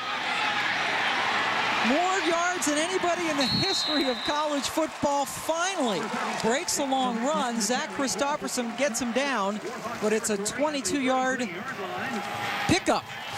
And it's the vision of Nate Kamick. He sees it bottled up early, so he plants the feet and gets the head start. And he's got surprising speed. I think that Matt McCullough misjudged that speed a little bit. Didn't quite take the proper angle. So 22 of his 59 yards coming on that carry. He only had 37 yards on 13 carries in the first half. Oh, that's a good tackle. How about that? Anthony White able to get Kamick before he took off again. Effort play from Anthony White, who was slanting on an inside stunt, was on all fours on his knees, and then launches himself and just flips up the ankle. Right here, see him on all fours? Then he reaches out and just grabs the foot, and Kamick, he kept running, but happened to hit the ground with his knee instead of his foot. Anthony White, first team all-conference for Wisconsin-Whitewater. Dropped Kamick for a 1-yard loss. Right back to Nate, and this time he does get around the corner. taken down around the 28-yard line by Jace Rindle, 6 yards for Kamick, who earlier in this game topped the 8,000-yard career mark for rushing. First man ever to do that. He already is well, anything he does now is just icing on the cake. It's going to be the first no matter what yardage he hits, because he's the all-time leading rusher in the history of college football, regardless of division. And I saw where he said, you know, back when he was a freshman, he said, I never dreamed that I would be in this position 4 years later. And yet here he is. Whitewater calling a timeout because they had an extra man on the field. They avoid the penalty by taking the TO. It offers an EPA estimated 21 miles per gallon highway. Better than Toyota Tundra. The GMC Sierra. Made by GM. Surprised? Or get this Sierra with an EPA estimated 20 highway MPG for $17,923 during the Buick Pontiac GMC Red Tag event. Plus get the best coverage in America.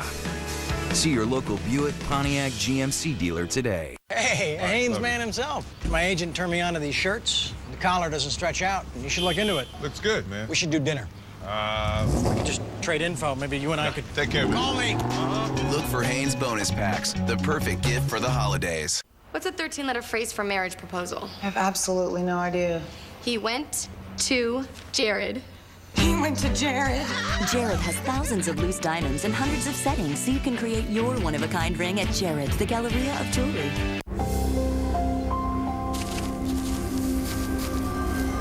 You folks are the only ones left. We just wanted to go down. You don't want to go down there. It's a dead zone. Calls are always getting cut off. We have the Verizon network. You good? We also got some really nice wreaths out front if you're interested. We test our network every day to be America's most reliable. Verizon Wireless. And now get the Titanium Voyager for just $99.99. ESPN's College Football, brought to you by Pontiac. Vote now for the Pontiac game-changing performance of the year at ESPN.com, keyword Pontiac. That's a look at the Stagg Bowl luncheon. Some football players probably put away a lot of grub, yeah. wouldn't you say? I would say so. And looking at that makes me want to put away some grub. Part of the festivities in Salem. And those are the Wisconsin-Whitewater guys across the way from us. If you're from Wisconsin, this, what, 50-degree weather, this is tropical, right? Yeah. For these folks. And they are cheering their defense on to get a stop on 3rd and 5.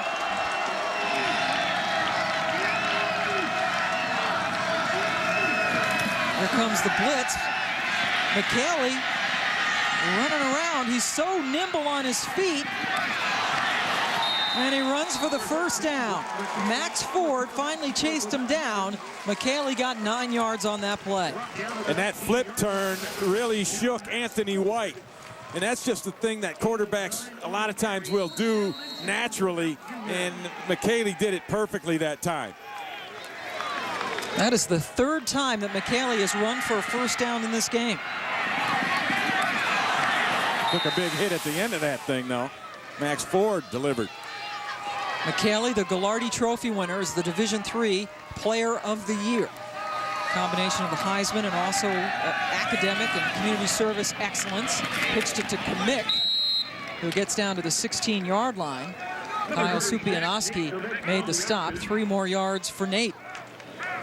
Just a little speed option, and defensed very well by the Warhawks. Held him to just a couple, 3 yards on that, because that's a really good play for this Mount Union offense. When they get down in the red zone in this area, that's something they love to do. They figure they're going to get man-to-man coverage, and that'll run that corner off, and it makes that pitch a really nice option.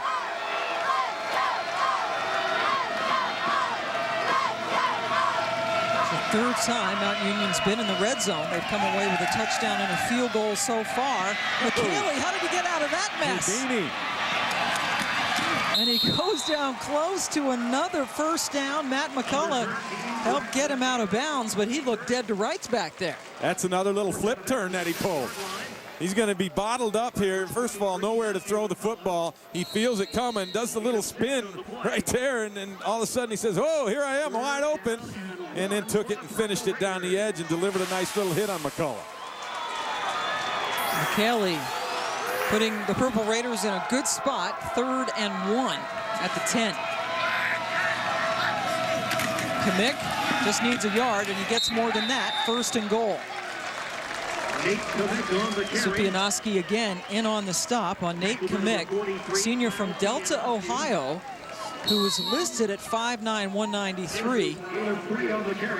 And an injury timeout on the field for a Purple Raider who's banged up. And we have an official timeout for an injury. That looks like Guerrero, Sammy Guerrero, number 58, the right guard. Who is shaken up on this play. You see at the end there, he gets rolled up right there. That's a dangerous thing for an offensive lineman. I'm surprised it doesn't happen more often, where you're posted up, blocking your guy with the good leverage, and that pile rolls up into the back of your legs. You see it so many times, and it's a scary one. More often than not, it's just you're more scared than you are hurt. Well, let's hope that that's the case. At least Sammy's able to get up and walk off. Nate Kamick running up towards his leg. It's 1st and goal for Mount Union. They are already up by 2 touchdowns in this Division III National Championship. The 10th play of this drive.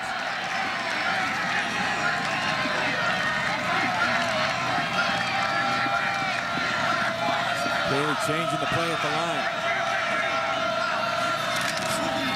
Kamick, right up the middle, puts his head down and is taken down around the 4-yard line. Picked up 3 more yards. Last year in this game, Mount Union had 4 turnovers, Pam. They had a pair of fumbles from Micheli. He also threw an interception, and then Nate Kamick dropped a fumble. Today, no turnovers yet, and I think that's the big difference for this Purple Raider offense. They haven't given Whitewater any extra chances or any breaks. Whitewater won that game 31-21. It was very rainy, and the ball was holding on to the ball. Certainly a precious commodity in that game, but no turnovers so far here. 2nd and goal. Micheli has Kamick in the back of the end zone, but he hung on to it, took a vicious hit, and the ball came loose. Last year, Whitewater scored on a fumble recovery in the end zone. No such luck for Mount Union. Still no official signal. Finally, there is one. The first turnover of the game that's huge. Either team. Zach Christopherson, the safety, came up with the loose football. And Micheli got helicoptered on the goal line. Jace Rindle, the linebacker who we talked about throughout, he's the one who delivers the blow that sends Micheli into a spin. Here he is. He's going to take that chance, and bam, right there. Oh, big hit. Wes Hicks also involved in that one. Right there, you see it was a double team. Hicks and Rindle both hit him at the same time, and that really launched Micheli into the spin, and then the ball came out. A huge play, a huge turn of events. Micheli was inches away from a touchdown. Instead, a fumble recovery and a touchback for Whitewater. Antoine Anderson exploding for 7 yards on that play. Check that, it was Lavelle Coppage, the other tailback, number 33. Coppage had that ankle injury we talked about 4 weeks ago, and he's just not quite there as far as being able to just trust it enough to hit that straight ahead speed. You see him, he kind of lumbers back and forth. He's got great quickness, but he's still a little bit away from sticking the foot in the ground and barreling straight ahead. Now a trainer is looking at his right elbow. Coppage 8 carries for 26 yards. Anderson now in the game, 7 carries for 48 and a touchdown. There's Anderson. Getting a whole lot more. Anderson running for the first down all the way up to the 45-yard line. Picked up 18. Boy, did he get a block, sorry Pam, from his tight end. It's just going to say there's flags down at the end of the play. And the Mount Union players are applauding.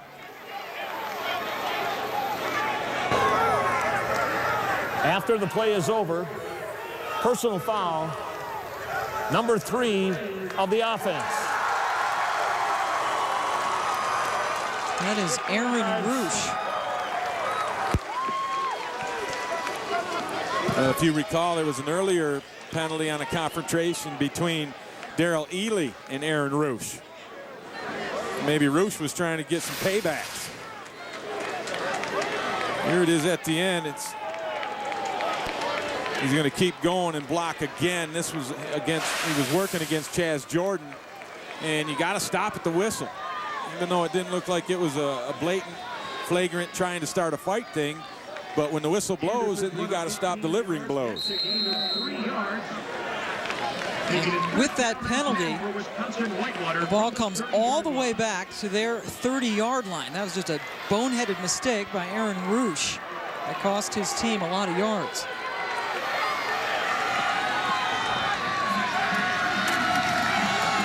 Anderson holding on to it and getting the first down, keeping it going. The ball comes loose, but Wisconsin-Whitewater falls on it. That's Matt Weber, the true freshman guard, who pounced on the football. That's a great job by an offensive lineman hustling down after the play to be in the area in case something calamitous happens.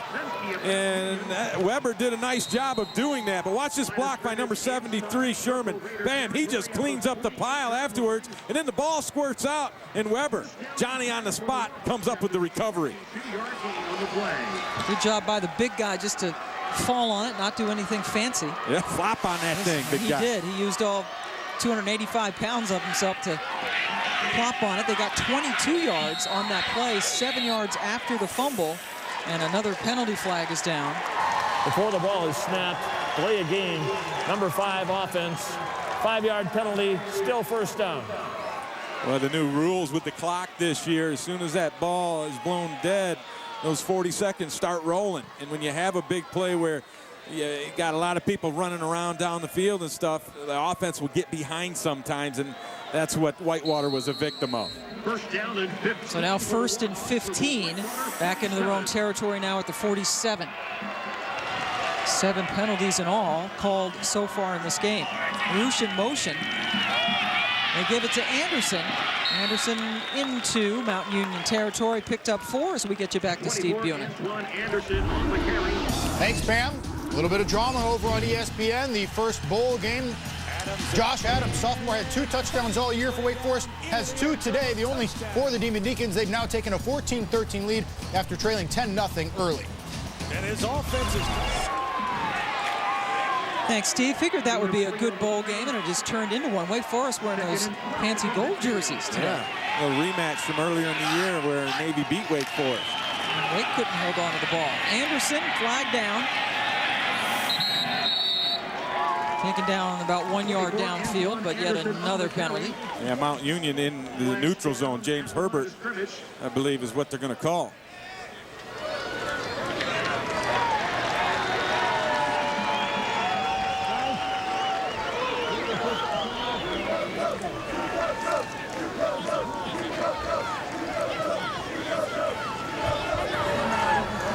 Offside, number 9 of the defense, 5-yard penalty, still second down. There's Herbert right up there. You're going to see him jump into that neutral zone, and then the snap got off before he could get back. The neutral zone being the length of the football.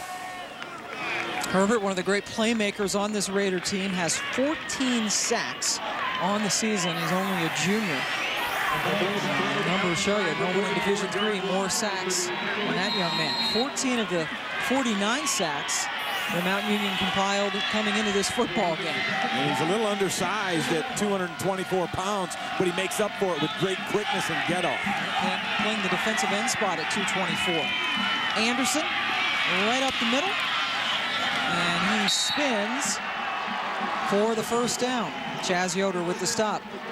Monday Night Football coming your way from Soldier Field. Aaron Rodgers of the Packers take on Matt Forte, Devin Hester, and the Bears. Monday Night Football on ESPN at 8:30 Eastern. Coverage starts at 7 Eastern. Monday Night Countdown delivered by UPS. We are in Salem, Virginia for the national championship game in Division III. Fourth straight year Wisconsin-Whitewater and Mount Union have battled. Mount Union won the first two. Whitewater won last season. And so far, it's the Purple Raiders with the advantage in this one. Whitewater with the ball. Lavelle Coppage in, and he picks up only about a yard. Boy, Whitewater played that one perfectly. Herbert spun out of the block, and he was right there in the hole, and Coppage had really no chance to do anything but get swallowed up. And we talked about Jeff Shebler missing those field goals from 42 and 40 yards respectively with no wind, and the wind has really picked up, Ray, in the last couple of minutes, and it's blowing at the backs right now of Wisconsin-Whitewater. Man, it's blowing my papers all over the place up here. Blowing right in here as well. Play action. Donovan completes. No, he doesn't. Oh, that should have been caught by Adam Brandis. He made a really tough catch on the sideline that was called incomplete a few minutes ago, and that one he knows he should have had. Classic case of taking your eye off the ball before you have the ball all the way secured.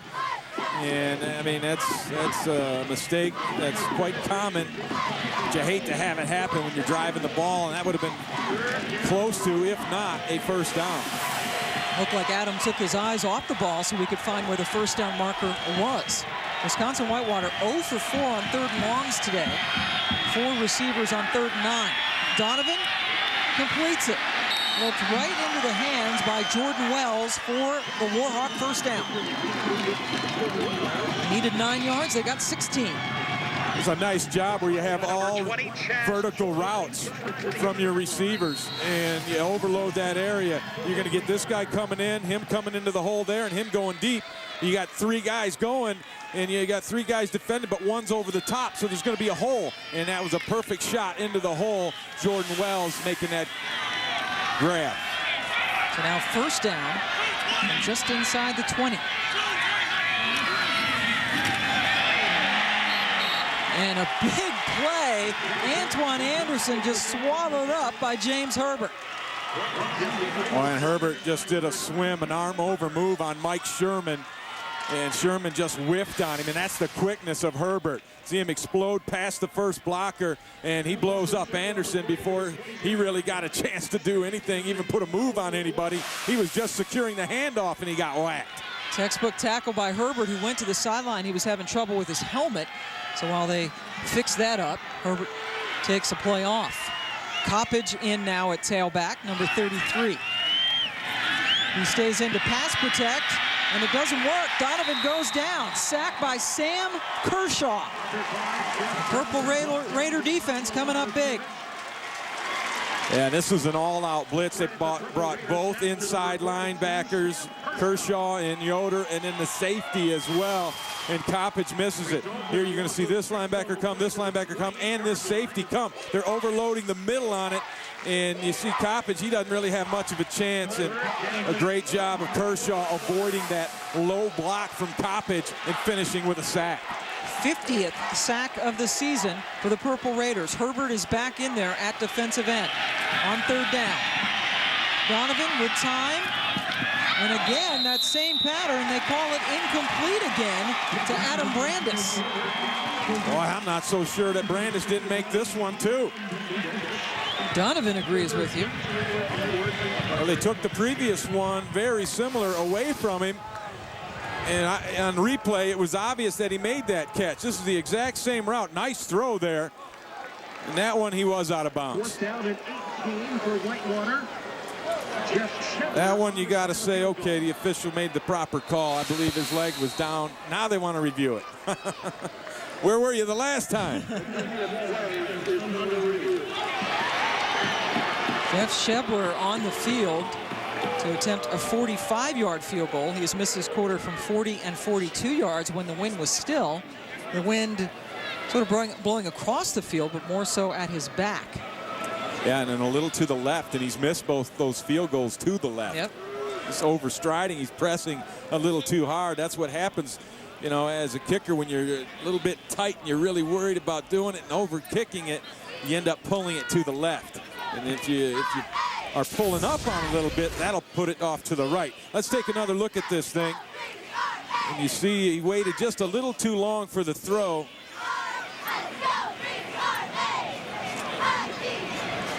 That's close. Yeah, I just think that he's dragging the foot, but the knee is out. And if the knee's down, well, if the foot's in, I don't know. The foot hits first. Yeah, they might. The knee doesn't matter. That's a toss-up, Pam. I'm going to backtrack a little bit. I wouldn't be surprised if they did overturn this and call this a good catch. Got the ball. That foot is definitely, even though the knee is on the ground out of bounds, the foot is on the ground inbounds. So it just depends on how they want to interpret that. And there has to be enough evidence to overturn the call on the field, which was that it's incomplete.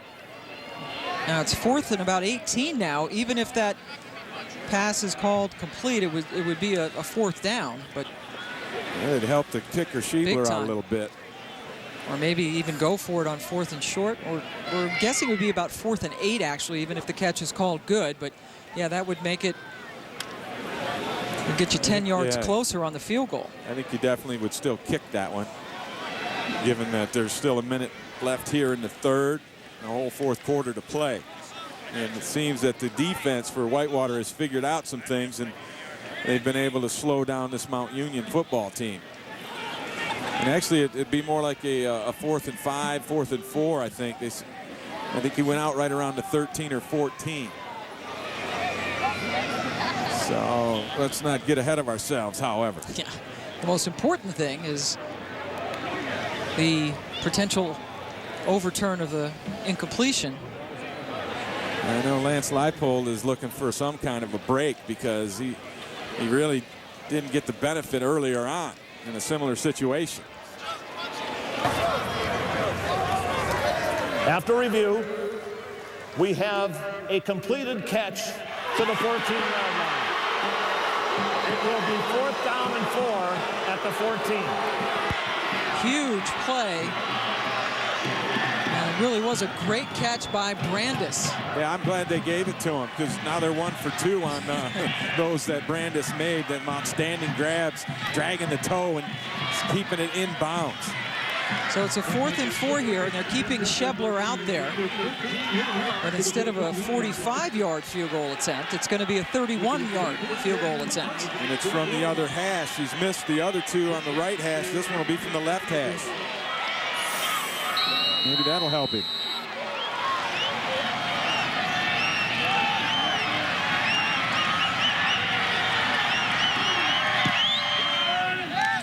And that one's right down the middle. So helped by the overrule on the call. What was a 45-yard field goal attempt was trimmed to 31, and Schiebler knocked it through. Make the score now Mount Union 24, the Warhawks 13.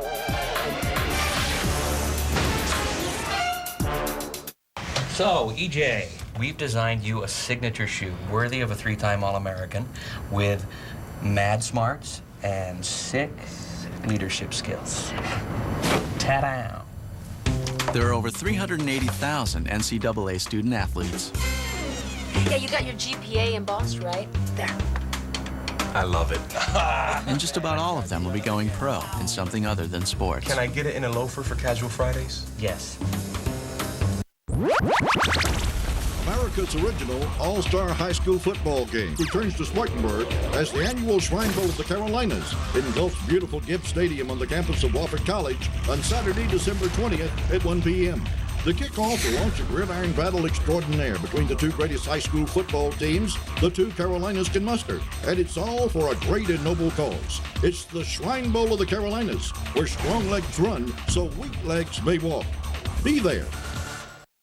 Riders love it when the road throws them a curve. But if your payments throw you a curve, it's a different story. Now's the time to get a straight deal from Honda. You can get low APR financing that's fixed for the life of the loan. And right now you can also get up to $500 in bonus bucks for the use of gear, accessories, even your down payment. So go ahead, let the road throw you some curves. It'll be a lot more fun with a straight deal from Honda. Motorsports made easy at Palmetto Cycle Center.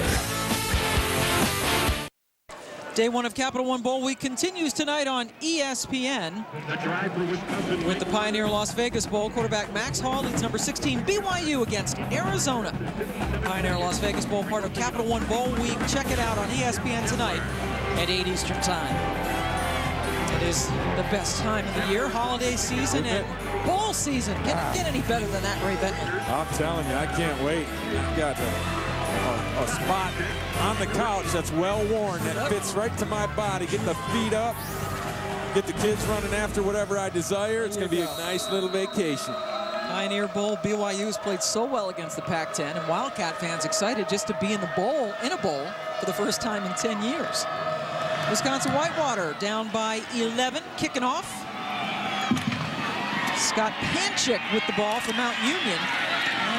Tackled down around the 22-yard line by Vince Petrozello, one of the star receivers for Mount Union. That's one thing, D3, you don't got a lot of football players out there, so you have to play special teams and go out there and do whatever is asked of you. And among the many differences between Division III and any other division, there are 0 athletic scholarships in Division III. Yeah, and they limit the roster for this particular game to 52. You know, because Wisconsin-Whitewater has a limit of 100 on their roster, and then Mount Union has a couple hundred. They got a JV and a freshman team. They do not cut anybody. Come out, you make a team. Football Mad, Ohio. Micheli throwing it, and it's almost brought in. Cecil Shorts had to go off his hands. Jeremy Diebert on the coverage. Mount Union got off to a great start. Sorry, Ray, in this game. 21 points in the first 10 minutes and 17 seconds, but only 3 points since that time. And this was a heck of a throw again into that little bit of a wind, right through the hands of Cecil Shorts. I believe he should have brought that one in, but Diebert was there to give him a little push that threw him off at the very end. Shorts had a big say in the first 2 scores, catching a 55-yard and then a 41-yard touchdown pass from Micheli on their first possessions. Nate Kamick up to the 26-yard line. Supianowski makes the stop. 3 more yards for Nate. Mount Union came out like a house on fire. 3 drives, 3 touchdown drives in their first 3, and since then, just a couple of field goals. Yeah, and then the last drive they fumbled right at the goal line, which led to 3 points for Whitewater, which might be a big, huge play in this game before it's all over. Just 1 field goal because they have the 24 points, not 2 field goals. Third quarter coming to a close. Shorts should have had that one. Wow, that would have been a first down. He had to twist a little bit, but you're used to seeing Cecil Shorts make those catches. That one was just a little bit off target, but another one where Shorts should make that catch. Now, I'll tell you this, Micheli has a fastball, and that was a fastball right down the pipe, and just another drop by Cecil Shorts, 2 on this drive, and all of a sudden Mount Union has to punt. And that drive lasted less than a minute, a very quick 3 and out. Jake Carpenter in to punt. And that one is high and short and fair caught by Aaron Rouge around the 49-yard line. Only a 26-yard punt. Carpenter kicking into the wind that continues to blow. End of the third quarter, Mount Union up 11 in the championship game. 2. Raise you 2. All in. Thank you, gentlemen. Come to daddy. Made with juicy white meat chicken McNuggets. Oh. Ba-da-ba-ba-ba. Hey, welcome. Chicken McNuggets? Yes. What's a party without the dip, right? Phillips Norelco Architect, the shaver with a flexible head that pivots and rotates freely. So now you can easily get a close shave, even on the neck.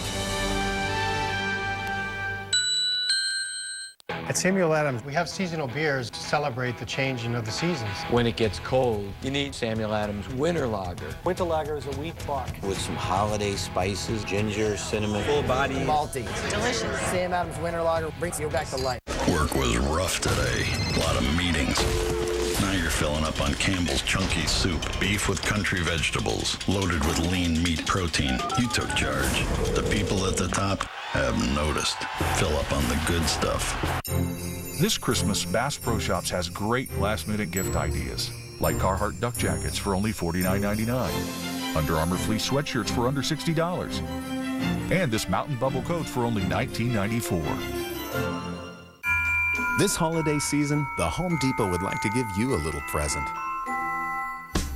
Right now at the Home Depot, you can get a Ryobi One Plus cordless tool free, up to an $89 value when you buy any Ryobi 18-volt combo kit. Over 30 free tools to choose from. The Home Depot is making the holidays more affordable than ever, with powerful gift ideas and new lower prices throughout the store. Hurry in for the money-saving gift of home improvement, now at the Home Depot. ABC, your NBA destination for a Christmas Day doubleheader. First, unwrap a duel between bitter Western Conference rivals as the Spurs ride into Phoenix to battle the Suns. Then, it's the highly anticipated Finals rematch. The Celtics pouring it on. Kobe and the Western Conference leading Lakers are looking for revenge, but the defending champs are out to prove they're still the class of the league. NBA Christmas Day doubleheader presented by Sony Pictures Paul Blart Mall Cop. Spurs, Suns, and Celtics Lakers Christmas Day on ABC. For me personally, you know, it'd be great, but honestly, it's really about my teammates, you know, all the hard work the coaches have put in. I think they deserve it more than anybody. It really would just sum up the work of a senior class, and that's the #1 goal at Mount Union, is to be that senior class that leaves with a ring on their finger. This puts this program in pretty elite company with the Mount Unions if we can win back-to-back national titles. For the first time in the history of any division of NCAA football, we have the same two teams competing in the 4th straight title game. Amazing. Wow, Mount Union won the first two. Last year, Wisconsin-Whitewater came away with its first ever national championship. 4th quarter in the Division III championship game. And a carry into Mount Union territory by Lavelle Coppage, who picked up 4.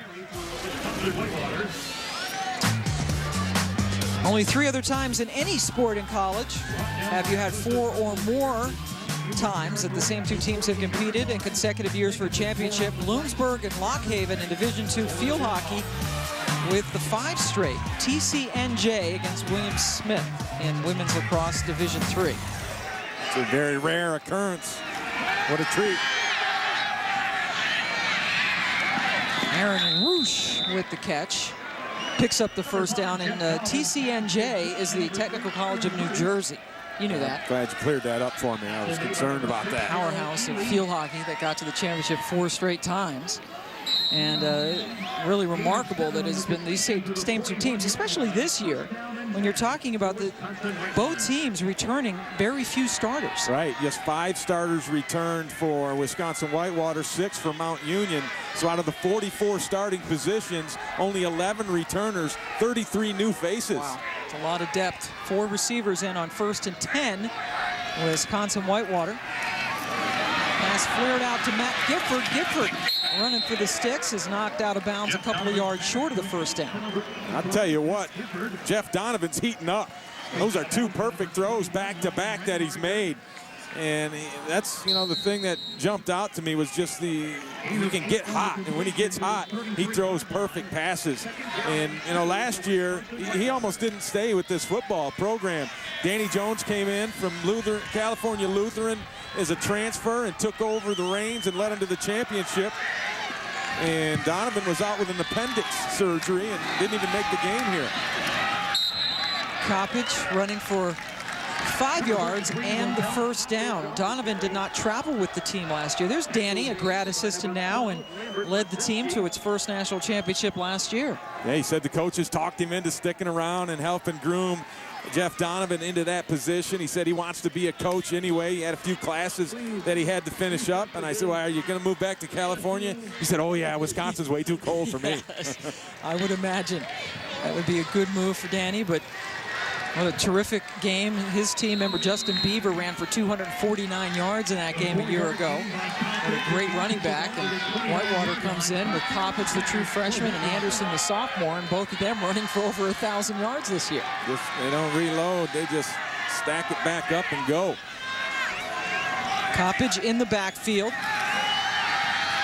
Donovan in trouble, had to get rid of it. And that is incomplete.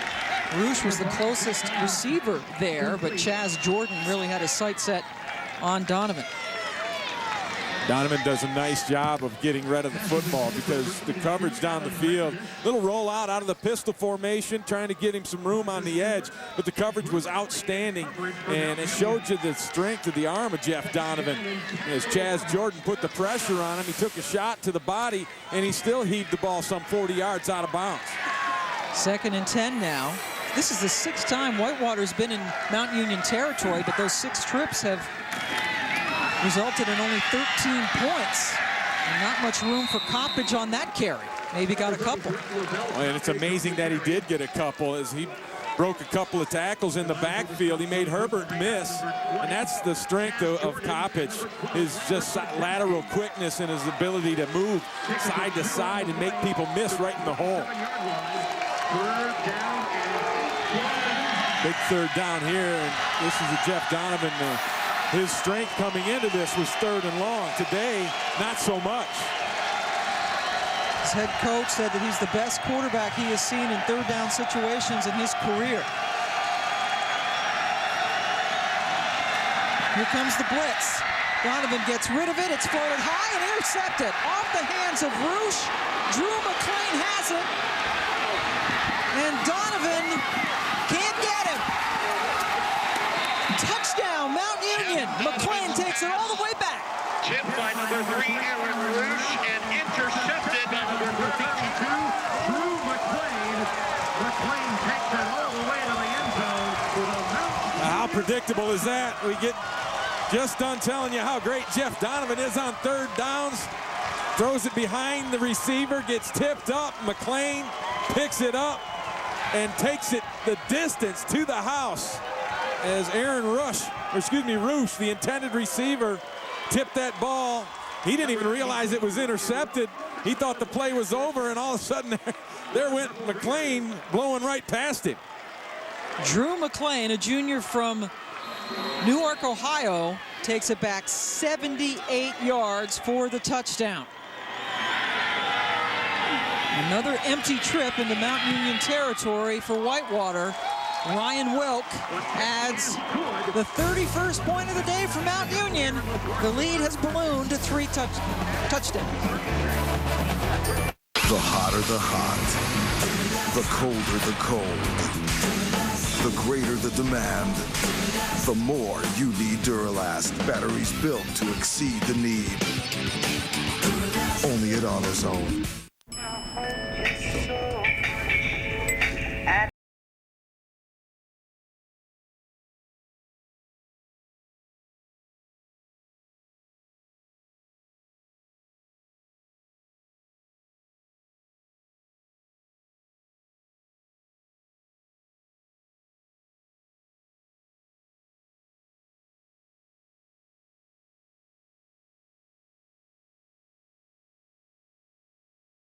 Closed captioning for selected programming is brought to you by Skechers.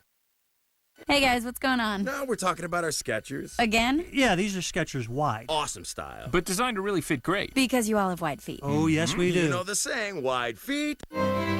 Speed shouldn't be a luxury item reserved for the lucky few. We believe everyone should have access to a fast 3G network. Sprint introduces the Samsung Rant. At just $49.99, it's the chance to experience all the incredible things a 3G phone can do. With an innovative one-click-to-the-web interface and a 2-megapixel camera, it's the fully loaded 3G phone on America's largest, most dependable 3G network. 31-13 the score now. Mount Union getting on the board with the defensive touchdown. Drew McClain takes it back 78 yards. And Vince Karras, the defensive coordinator, dials up a blitz. And Jeff Donovan knows it's coming. He's just waiting for his crosser to clear. And right there he clears, but he throws it behind him a little bit. Behind Roosh. Roosh was only able to get one hand on it. It fell right into the basket of McClain, who was the free guy in the middle. They played basically a cover one where one guy's free over the top, everybody else is man-to-man. Ely, outstanding coverage right there, but it was the tip from Roosh right to McClain, and then it was a foot race down the sideline, and a nice block by Herbert leading the way, and Drew McClain takes it in for a big 6 points for the Purple Raiders. So So it's now 31-13. Still plenty of time left, just under 12 minutes to go in the fourth quarter. But Whitewater's had many opportunities. Keeps coming up empty. Derek Underwood takes the kick back to the 38-yard line. Ball's loose. Now they're saying it is down at the 38. Yeah, the ball came out after he hit the ground. And we all know the ground cannot cause a fumble. Down at the 38-yard line. He's tripped up by number 11, Chris Davis. 15 yards on the return. Check that 16 to the 39-yard line. First down and 10 for Wisconsin. Derek Underwood, you see him on that return, had the ball in that one arm, and when he hit the ground, the ball squirts out. So obviously not a fumble, and the Warhawks getting a little desperate right now. First down for the Warhawks. Anderson runs about 4 yards downfield as we go over to Steve Buhnen. Thanks, Pam. Over on ESPN, the Eagle Bank Bowl in Washington, D.C. Navy was up 13-0 early in the second quarter. Wake Forest has come all the way back. And Riley Skinner, who had 5 turnovers in their matchup in September. Chip Brinkman, great name, 44 yards down to the 11-yard line, sets up this Ben Wooster touchdown. Wake Forest back on top, 22-19. Again, that's on ESPN. Pam, back to you. Thank you, Steve. Good ball game in D.C.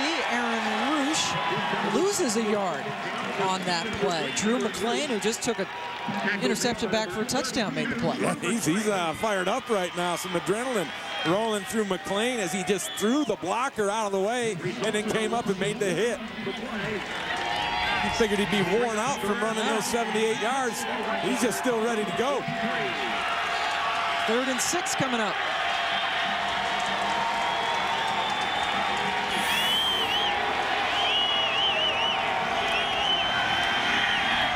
Donovan completes it, and then stretching for the first down. Good play by Jordan Wells, who was behind the sticks when he made the catch, but extended for the first down.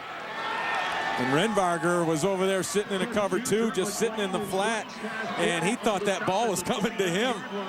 And all of a sudden, the receiver jumped in front of him, and Wells makes the play, moves the chains, and the Warhawks are still alive. They need to do something in a hurry.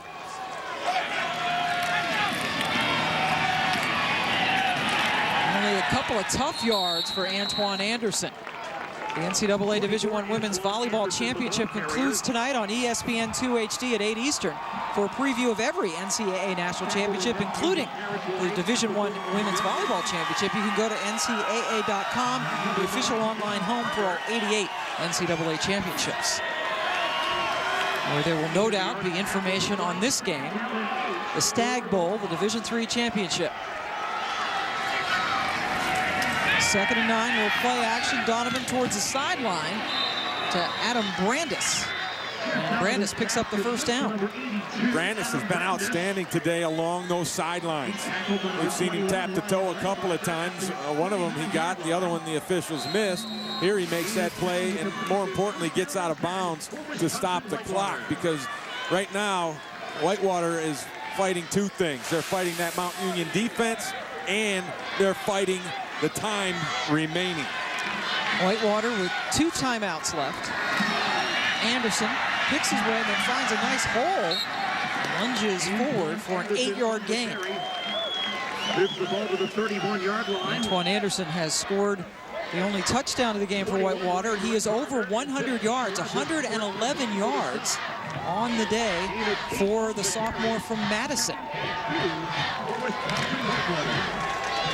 He's been impressive. They haven't been able to move the ball and make big plays down the field has been the problem for this offense.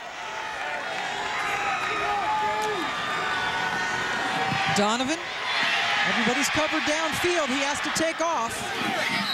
Runs out of bounds at the 26-yard line, chased by Joe Millings, but he did pick up the first down. Antoine Anderson coming in with 684 rush yards in 4 playoff games coming into this one. He has 111 on 15 carries and a touchdown, and is from Madison, which is about 40 miles northwest of Whitewater. And he really stepped up his game both on and off the field when he started to get a little more reps in this offense. Not in there because Coppage got hurt the first playoff game. Another first down play. Jordan Wells down to the 15. Another nice throw from Donovan. The thing I liked about his passes to the outside, watch how he leads Wells up the field. So Wells' momentum is going forward, and he has a better chance for yards after the catch in making that catch. He doesn't have to, stop or wait for the football. He extends out there, and that ball leads him right down the field. Adam Brandis had a nice block downfield, and now Donovan went out as a wide receiver. Coppage with the direct snap down to the 10-yard line, picked up 5. The old Wildcat formation, nice little mix in there to try and change things up. I don't believe Donovan is much of a threat out there at that receiver spot. No. You kind of let him go. Whitewater, the coaches love to watch Boise State, Nevada, and Northern Illinois were the 3 they named that they like to pilfer from. A little plagiarism, if you will. That's what football's all about, isn't it? Yeah, it is. Timeout on the field. Mount Union up 31-13, but Whitewater is driving. Love rocks this December at Zales. Right now, for a limited time, take an extra 25% off already reduced prices on select items throughout the store. It's just in time for the holidays and only at Zales, America's diamond store since 1924. What's the perfect gift to give? The Subway card. It's easy to buy, easy to use, and easy to reload. So what are you waiting for? Give the gift of fresh. Subway. Eat fresh.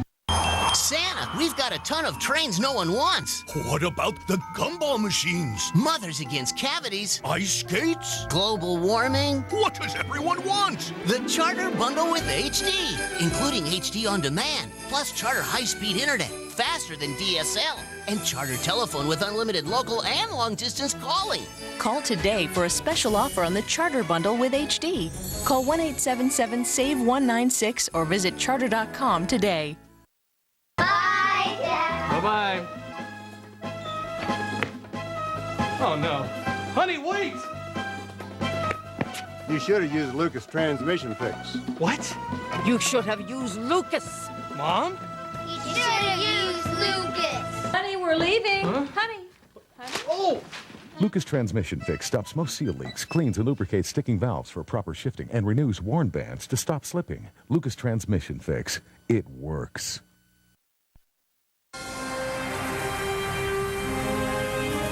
ESPN's College Football is presented by Enterprise Rent-A-Car. We'll pick you up. That's downtown Roanoke. That guy in the corner there, not one of our crew guys, but that actually is art at the Taubman Museum of Art, a contemporary building in the city as they try to evolve from a manufacturing town to a technology center. It's a nice gallery in downtown Roanoke, which is right next to Salem. How does one evolve in such a manner? By going to the Taubman Museum of Art, I suppose. Okay. I'm looking for a little evolution myself, a little personal evolution. All that stuff's over my head. A lot of Whitewater fans all bundled up. The temperature has dropped here, but still this is much warmer than you're used to in this part of the country this time of year. 2nd and 5, Anderson stumbles down to the 8-yard line. Whitewater, Wisconsin-Whitewater, 7 times now they have been in Mount Union territory. The previous 6 trips, they have scored 13 points and then just gave up 7 when McLean took that interception to the house last time down here. Yeah, they've kind of stalled out between the 40 and the 20. They've only been in the red zone. This would be their 4th trip. They have the 1 touchdown and the pair of field goals.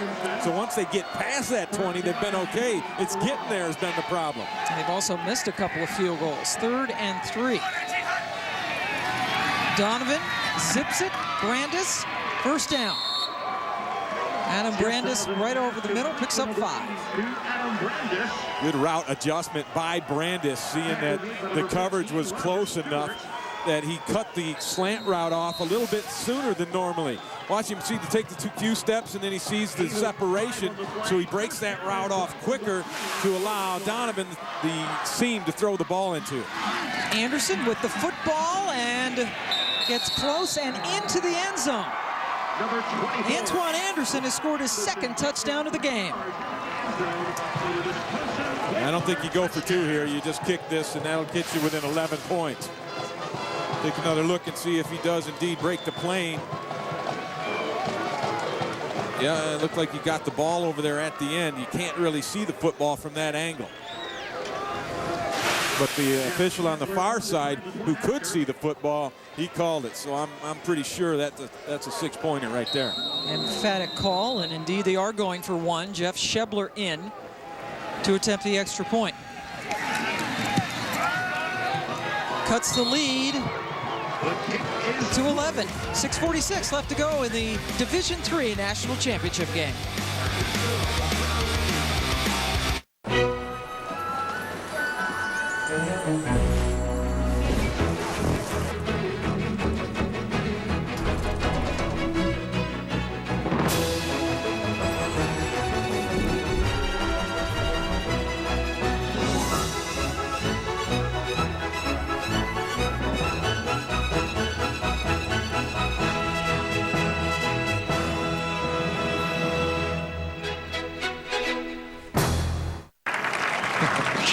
believe I'm beating Billie Jean King. You're not beating me. In fact, you haven't even got a serve in. Okay. You might want to take a gander at the scoreboard. Whoa. What's with the Geico sign, Billie Jean? They're sponsoring all this. I get it. I quit, but I get it. Oh, look at that's hilarious. Geico. 15 minutes could save you 15% or more on car insurance. Monday, the day 73% of paper jams occur. Usually on a page that's pretty important. So you open flap C, press the tab, and check tray 3, but nothing's there. But with Monday comes Monday Night Football on ESPN. And this Monday, that means Aaron Rodgers and the Packers battle Brian Urlacher and the playoff-hungry Bears in the NFL's longest-running rivalry. Make it to Monday night, and you will be saying TGI MNF in no time. Today's game is being broadcast on ESPN2 in HD. Oh, it's Christmas time. Market Square in downtown Roanoke. We have a big festival there this weekend. Charles Dickens Christmas is that's the theme for this year. They're selling all sorts of greenery and Santa hats, some of which have made their way into the stadium for this Division III championship game. Happy holidays to you and all yours, Pam. And as well as to you. There's the cheesehead. I was wondering. I hadn't seen a cheesehead yet today, and we found one. Craven Martin, our director, getting those shots for us today. 6:46 left. Nate Kamick, an all-time leading rusher in the history of college football, got tackled down around the head. That was a decapitator right there. Jay Hancock. He was a backup fullback guy. Check this out. Hancock flying in there and take your head off. Got to be careful, man. Those guys coming down the field. And this Warhawk defense has to be well rested. They have not been on the field this entire fourth quarter. So if ever it were time to make a play for Wisconsin, this is that time. Wisconsin-Whitewater has had the ball for 9 more minutes than Mount Union in this game. But Mount Union, with the important numbers, up 31-20. Kamick running for a first down. Max Ford, credit him with the tackle. We're still waiting for Kamick really to get rolling in this game. Capital One Bowl Week rolls on Tuesday night on ESPN. 2 teams facing off in the San Diego County Credit Union Poinsettia Bowl. It's Boise State, unbeaten, taking on TCU. San Diego County Credit Union Poinsettia Bowl, part of Capital Bowl Week on ESPN Tuesday night at 8 Eastern. And they marked Nate just short of the first down. So 2nd and 1. And Nate Kamick escaped the first would-be tackler, Jace Rendell. Jace Rendell kind of weaved his way through some traffic in there, and he butted him up nice and square, but he stopped his feet. And when you stop your feet when you're trying to tackle Nate Kamick, you miss that tackle. Mount Union offense looks terrific. 3 touchdowns on his first 3 possessions, but since then only 155 yards and 3 points. And that big defensive touchdown, that's looming large right now. Drew McLean taking back an interception, 78 yards for a score for Mount Union, and Whitewater looked in good position to get points of its own. Nowhere to go but down for Micheli. Rendell coming in for the sack. Yeah, all 3 linebackers blitz that time for Whitewater. So that's a 7-man blitz, a 0 coverage, man-to-man in the secondary, and it was covered well, so that there was nowhere for Micheli to go with the football, and he realized he's got that clock inside too. And I tell you what, the clock struck midnight. He knew it was on. It was time to get out of there. Second time Micheli has been sacked today. 2nd and 14. Inside 5 minutes. Kamick out in the pass pattern. It's thrown downfield to Cecil Shorts, who has caught 2 long touchdown passes today, picked up 10. Yeah, and Shorts had dropped the previous 2 passes thrown in his direction. It's nice to see him get back on track and make a critical grab. And Wisconsin-Whitewater calls one of its 2 remaining timeouts, trying to save as much time as possible. Greg Micheli and the Raiders getting closer to another championship. Introducing the Pan-Normous from Pizza Hut. A pizza so big it never ends, so the party never ends. We are never gonna finish this. Get a 1-topping Pan-Normous pizza for just $12.99. Only from America's favorite pizza.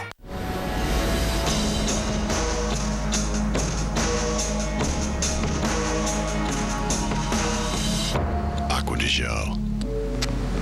Giorgio Armani. At Macy's. When the job's done, you put your tools away and make yourself some Campbell's Chunky Soup.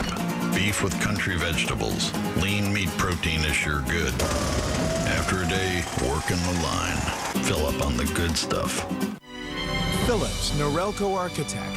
The shaver with a flexible head that pivots and rotates freely.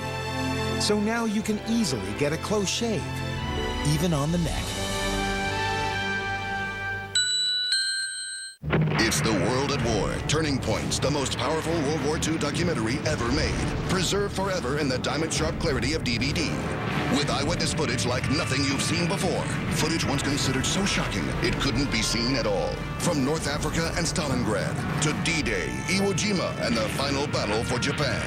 This is the mother of all World War II documentaries. Get The World at War, Turning Points on 3 DVDs for just $59.99. But wait. Call with your credit card and you'll pay only $39.99. And get a bonus DVD, Hitler's Germany, free. Plus, call in the next 10 minutes and get free shipping. The LA Times said these episodes will send chills racing up the spine. Call now to get The World at War Turning Points, plus a bonus DVD for just $39.99 with free shipping. Call 1-800-809-5142 to order World at War for $39.99 and receive free shipping when you call in the next 10 minutes with your credit card. Call now. Day 1 of Capital One Bowl Week continues tonight on ESPN with the Pioneer Las Vegas Bowl. Quarterback Max Hall leads number 16 BYU against Arizona. Pioneer Las Vegas Bowl, part of Capital One Bowl Week. Check it out on ESPN tonight at 8 Eastern Time. Big play coming up right here for both squads. 3rd and 3 for Mount Union. Yeah, this is the one right here. And, you know, Coach Leipold took that timeout ahead of this down, trying to save as much time as possible, pinning his hopes on a stop right here.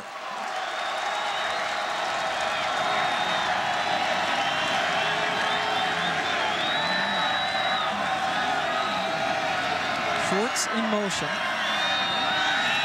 Micheli throws it incomplete. The ball was bobbled and not held onto by A.J. Claycomb. So the Purple Raiders have to punt. And Jeremy Debert made the play. I think he got there a little bit early. Got away with one on that. Just a little timing route, a quick out. Micheli delivers the ball perfectly on time. And Diebert wrapping the arms around, getting that thing out of there. I don't know if you could tell from that shot. Diebert's about 5'7", little guy out there playing defense. I love it. Clayton wanted a penalty. Drop snap. Carpenter able to get it away, and then Roosh lets it go all the way down to the 13-yard line. Boy, if Whitewater would have had a block on right there, that would have been a huge play. Instead, they opted for the return, and the dropped punt, their snap by Carpenter, ends up not hurting Mount Union at all. In fact, they get it inside the 20, inside the 15, all the way down to the 13-yard line. So Coach Larry Karras and his team dodges a little bullet there. It turned into a 48-yard punt by Jay Carpenter, what could have been disastrous. This is the Division III championship. For the 4th straight year, Wisconsin-Whitewater and Mount Union are battling for this title. Mount Union leading 31-20. And Whitewater, who won last year's championship, has to score in a hurry. Antoine Anderson has both Warhawk touchdowns today, picked up 3 on that play. Chaz Yoder made the stop. First time in NCAA football history in any division that the same two teams have met in 4 straight title games. Whitewater won its first ever championship last year, and that's a first down to Jordan Wells. Wells up to the 34-yard line. Roger Stewart with the stop. Mount Union only rushed 3 that time.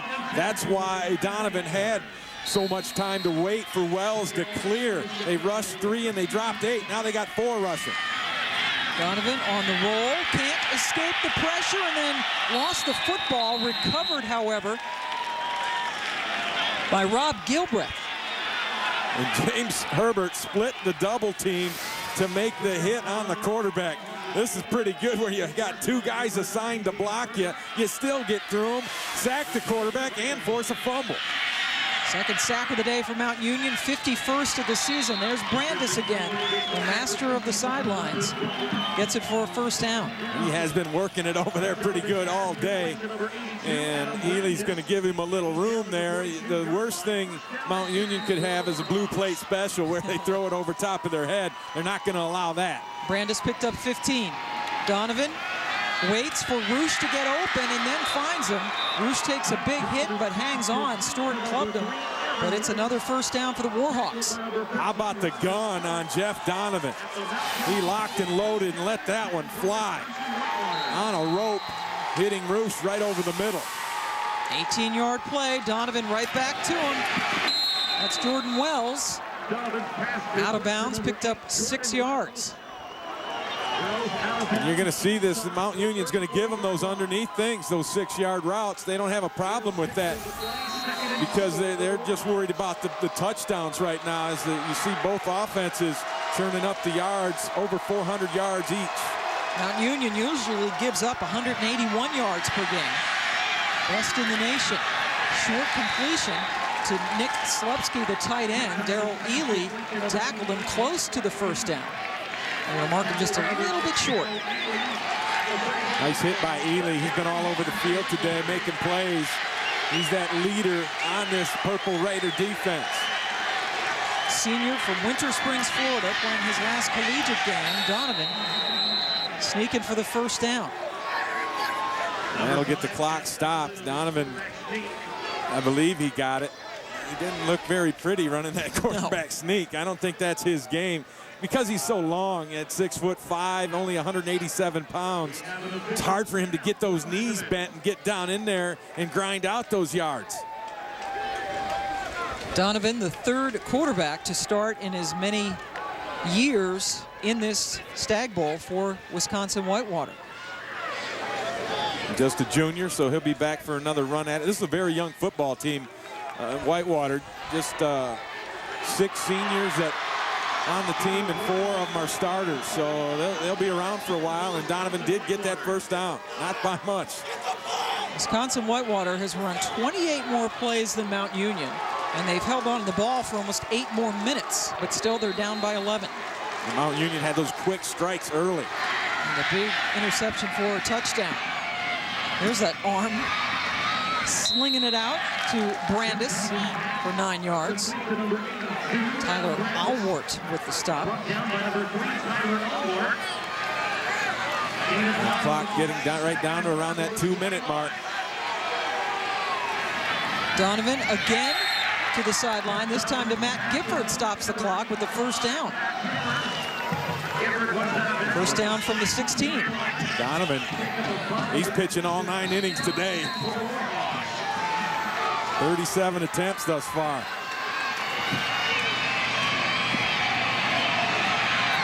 Roosh open on the near sideline, and then he wisely got a first down, saw where the stick was, and then went out of bounds once he was past it.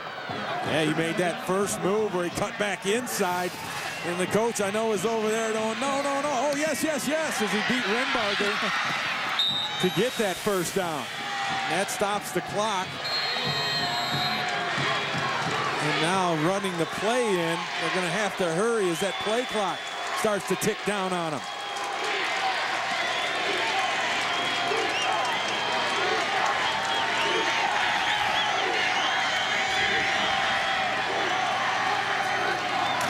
Anderson gets the handoff and is stopped just short of the goal line.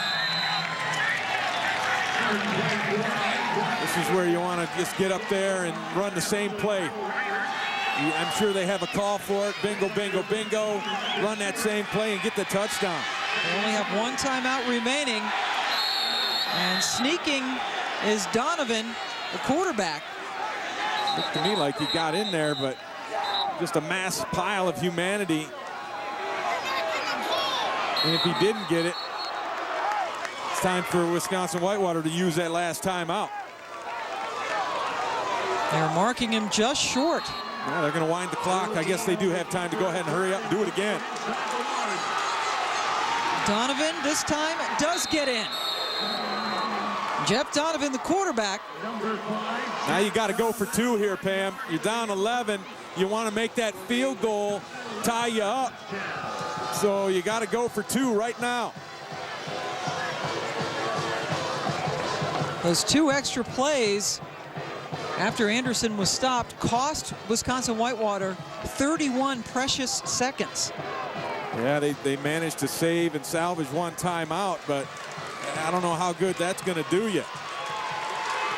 But there is plenty of time to execute this and then go for the onside kick, which is where they are at. And now Mount Union wants to talk about it. So Mount Union takes the timeout. Let's go back to the studio and Steve Bunin. Thanks, Pam. And coming up when this game is over, Cole Aldrich in Kansas prepping for Temple. It's a 2:30 Eastern tip-off coming up on ESPN2 as a banner day of sports continues. But first, we got to wrap things up with the D3 Championship. Thank you, Steve. Always a banner day when Steve's in the studio for us. We got men's college basketball coming up. And the bowl season getting underway today with the Eagle Bank Bowl in Washington, D.C. We have a championship game, a true championship game right here. Congratulations to Richmond winning the championship series game last night over Montana. First time they've won a national championship in any sport. The Spiders. I hate that nickname. I hate spiders. Really? You're an arachnophobe? Yes, I'm scared of them, even the little ones. And that's what everybody's playing for, the national championship trophy. It would be the 10th national championship for Mount Union and the 2nd straight, 2nd overall for Wisconsin-Whitewater. Larry Karras went to Mount Union, and he has had opportunities to move on, but said he doesn't want to. He's never really thought about it. Very comfortable in Alliance, and he has built himself just a terrific football program. No doubt. 2-point conversion for Whitewater. Donovan had his man Wells, threw it to him late, and Wells is knocked out before he was in the end zone. Great play by Darrell Ely, the leader of that defense. forced Wells out of bounds before he got into the end zone. And you're right, Donovan was late with that throw. It was open early. Watch this defender, or the receiver right here, Wells, go to the flat. You see how he's open right now. Throw that thing, and then throw it on a line. Instead, he had to loft it up in the air, and that allowed Ely to get there in time to make the hit on Wells and knock him out before the ball breaks the plane. Great camera work there, fellas. As you can see, a perfect look at it. He did not get it into the end zone. However, that doesn't ruin everything for Whitewater. It just means now they got to get a touchdown after they try this onside kick. And the cameraman paid the price for that. Went down, but got the shot. That's what it's all about. Taking one for the team right there. But that was a terrific play by Darrell Ely, the senior, playing his last collegiate game. And keeping it a 5-point ball game. There's Darrell. So, safe to say, here comes an onside kick here, right? Yeah, and it's interesting they're doing it right in the middle of the field, which means it's going to be one of those pop-up kicks where you're going to kick down hard on the ball and then have it pop up in the air. Jeff Shebler doing it.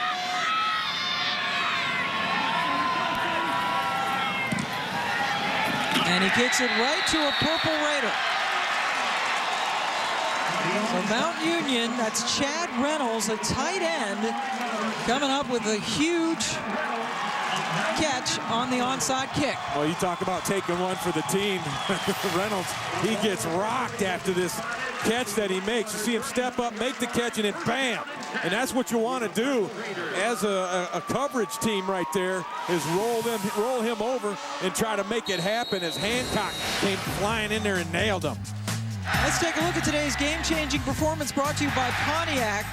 And this interception by Drew McClain took it back 78 yards to cap it off for Mount Union. And that is the difference in this ball game, pretty much, Pam. A huge play on defense. The Purple Raiders scoring 7 points on this play by McClain. That's the difference in today's game right now. That's the difference in a championship. Yeah, excuse me, that was early in the fourth quarter. And it was 31-13, Mount Union. That was a huge, probably 10-point swing, because they were well within field goal range for Jeff Shebler. But historically speaking now for Mount Union, they're about to win their 10th national championship. And the most unlikely time to do it, only 7 seniors, 6 returning starters. And they're doing it on a day when Nate Kamick had a very human-like 88 yards. All right, here's a look at down through the years, the championships under Larry Karras. This team has had 55, 54-game win streaks. Their 37-game win streak snapped in this game last year when Whitewater finally beat them after losing 2 in a row. And what a program that Larry Karras has. And you talked about it a minute ago, Pam. You know, he's a talented coach that you would think would climb the ranks and get other opportunities, but he said he's always just felt comfortable there at Mount Union. He's the athletic director, and he just feels like that's his spot. And boy, he's in a good spot, and he has made it good over the years. 23 years, 9 championships in the last 15. Larry Karras is beloved by many in the state of Ohio, and all of his former players just love that man. His son Vince is his defensive coordinator. Vince would like to be a head coach someday, but knows he's in a very good position in Alliance, Ohio. I mentioned to Vince, maybe you take over for Dad someday, and he said, you know what? I'd be lying if I told you I wasn't thinking about that at times. Micheli, who won the Gagliardi Trophy as the outstanding player in Division III this year. Greg Micheli with a 3.8 grade point average and a lot of community service. A terrific football player who has won a national championship. 10 championships now in 16 seasons for Mount Union. And we heard Micheli speak about it earlier on a little soundbite about it's all about the seniors and being that senior group that their last game means that they get to put on that championship ring, and that's what he and Nate Kamick will do. And they'll remember this game for the rest of their lives as they emerge as the champions of Division III football in a hard-fought 31-26 win over Wisconsin-Whitewater. Nate Kamick said he wanted to end his career like Justin Beaver did last year for Wisconsin-Whitewater. Beaver won the championship in his last collegiate game. Now Nate Kamick has done that, going over 8,000 yards for his career. So Greg Micheli and Nate Kamick, what a way to cap off terrific careers for them. Mount Union wins the Division III championship for the 10th time, winning at 31-26 over Wisconsin-Whitewater. This has been a presentation of ESPN, the worldwide leader in sports. For Ray Bentley, our entire ESPN crew, I'm Pam Ward. Merry Christmas, happy holidays to all of you. We say so long from Salem and go to ESPN2 College Football Scoreboard.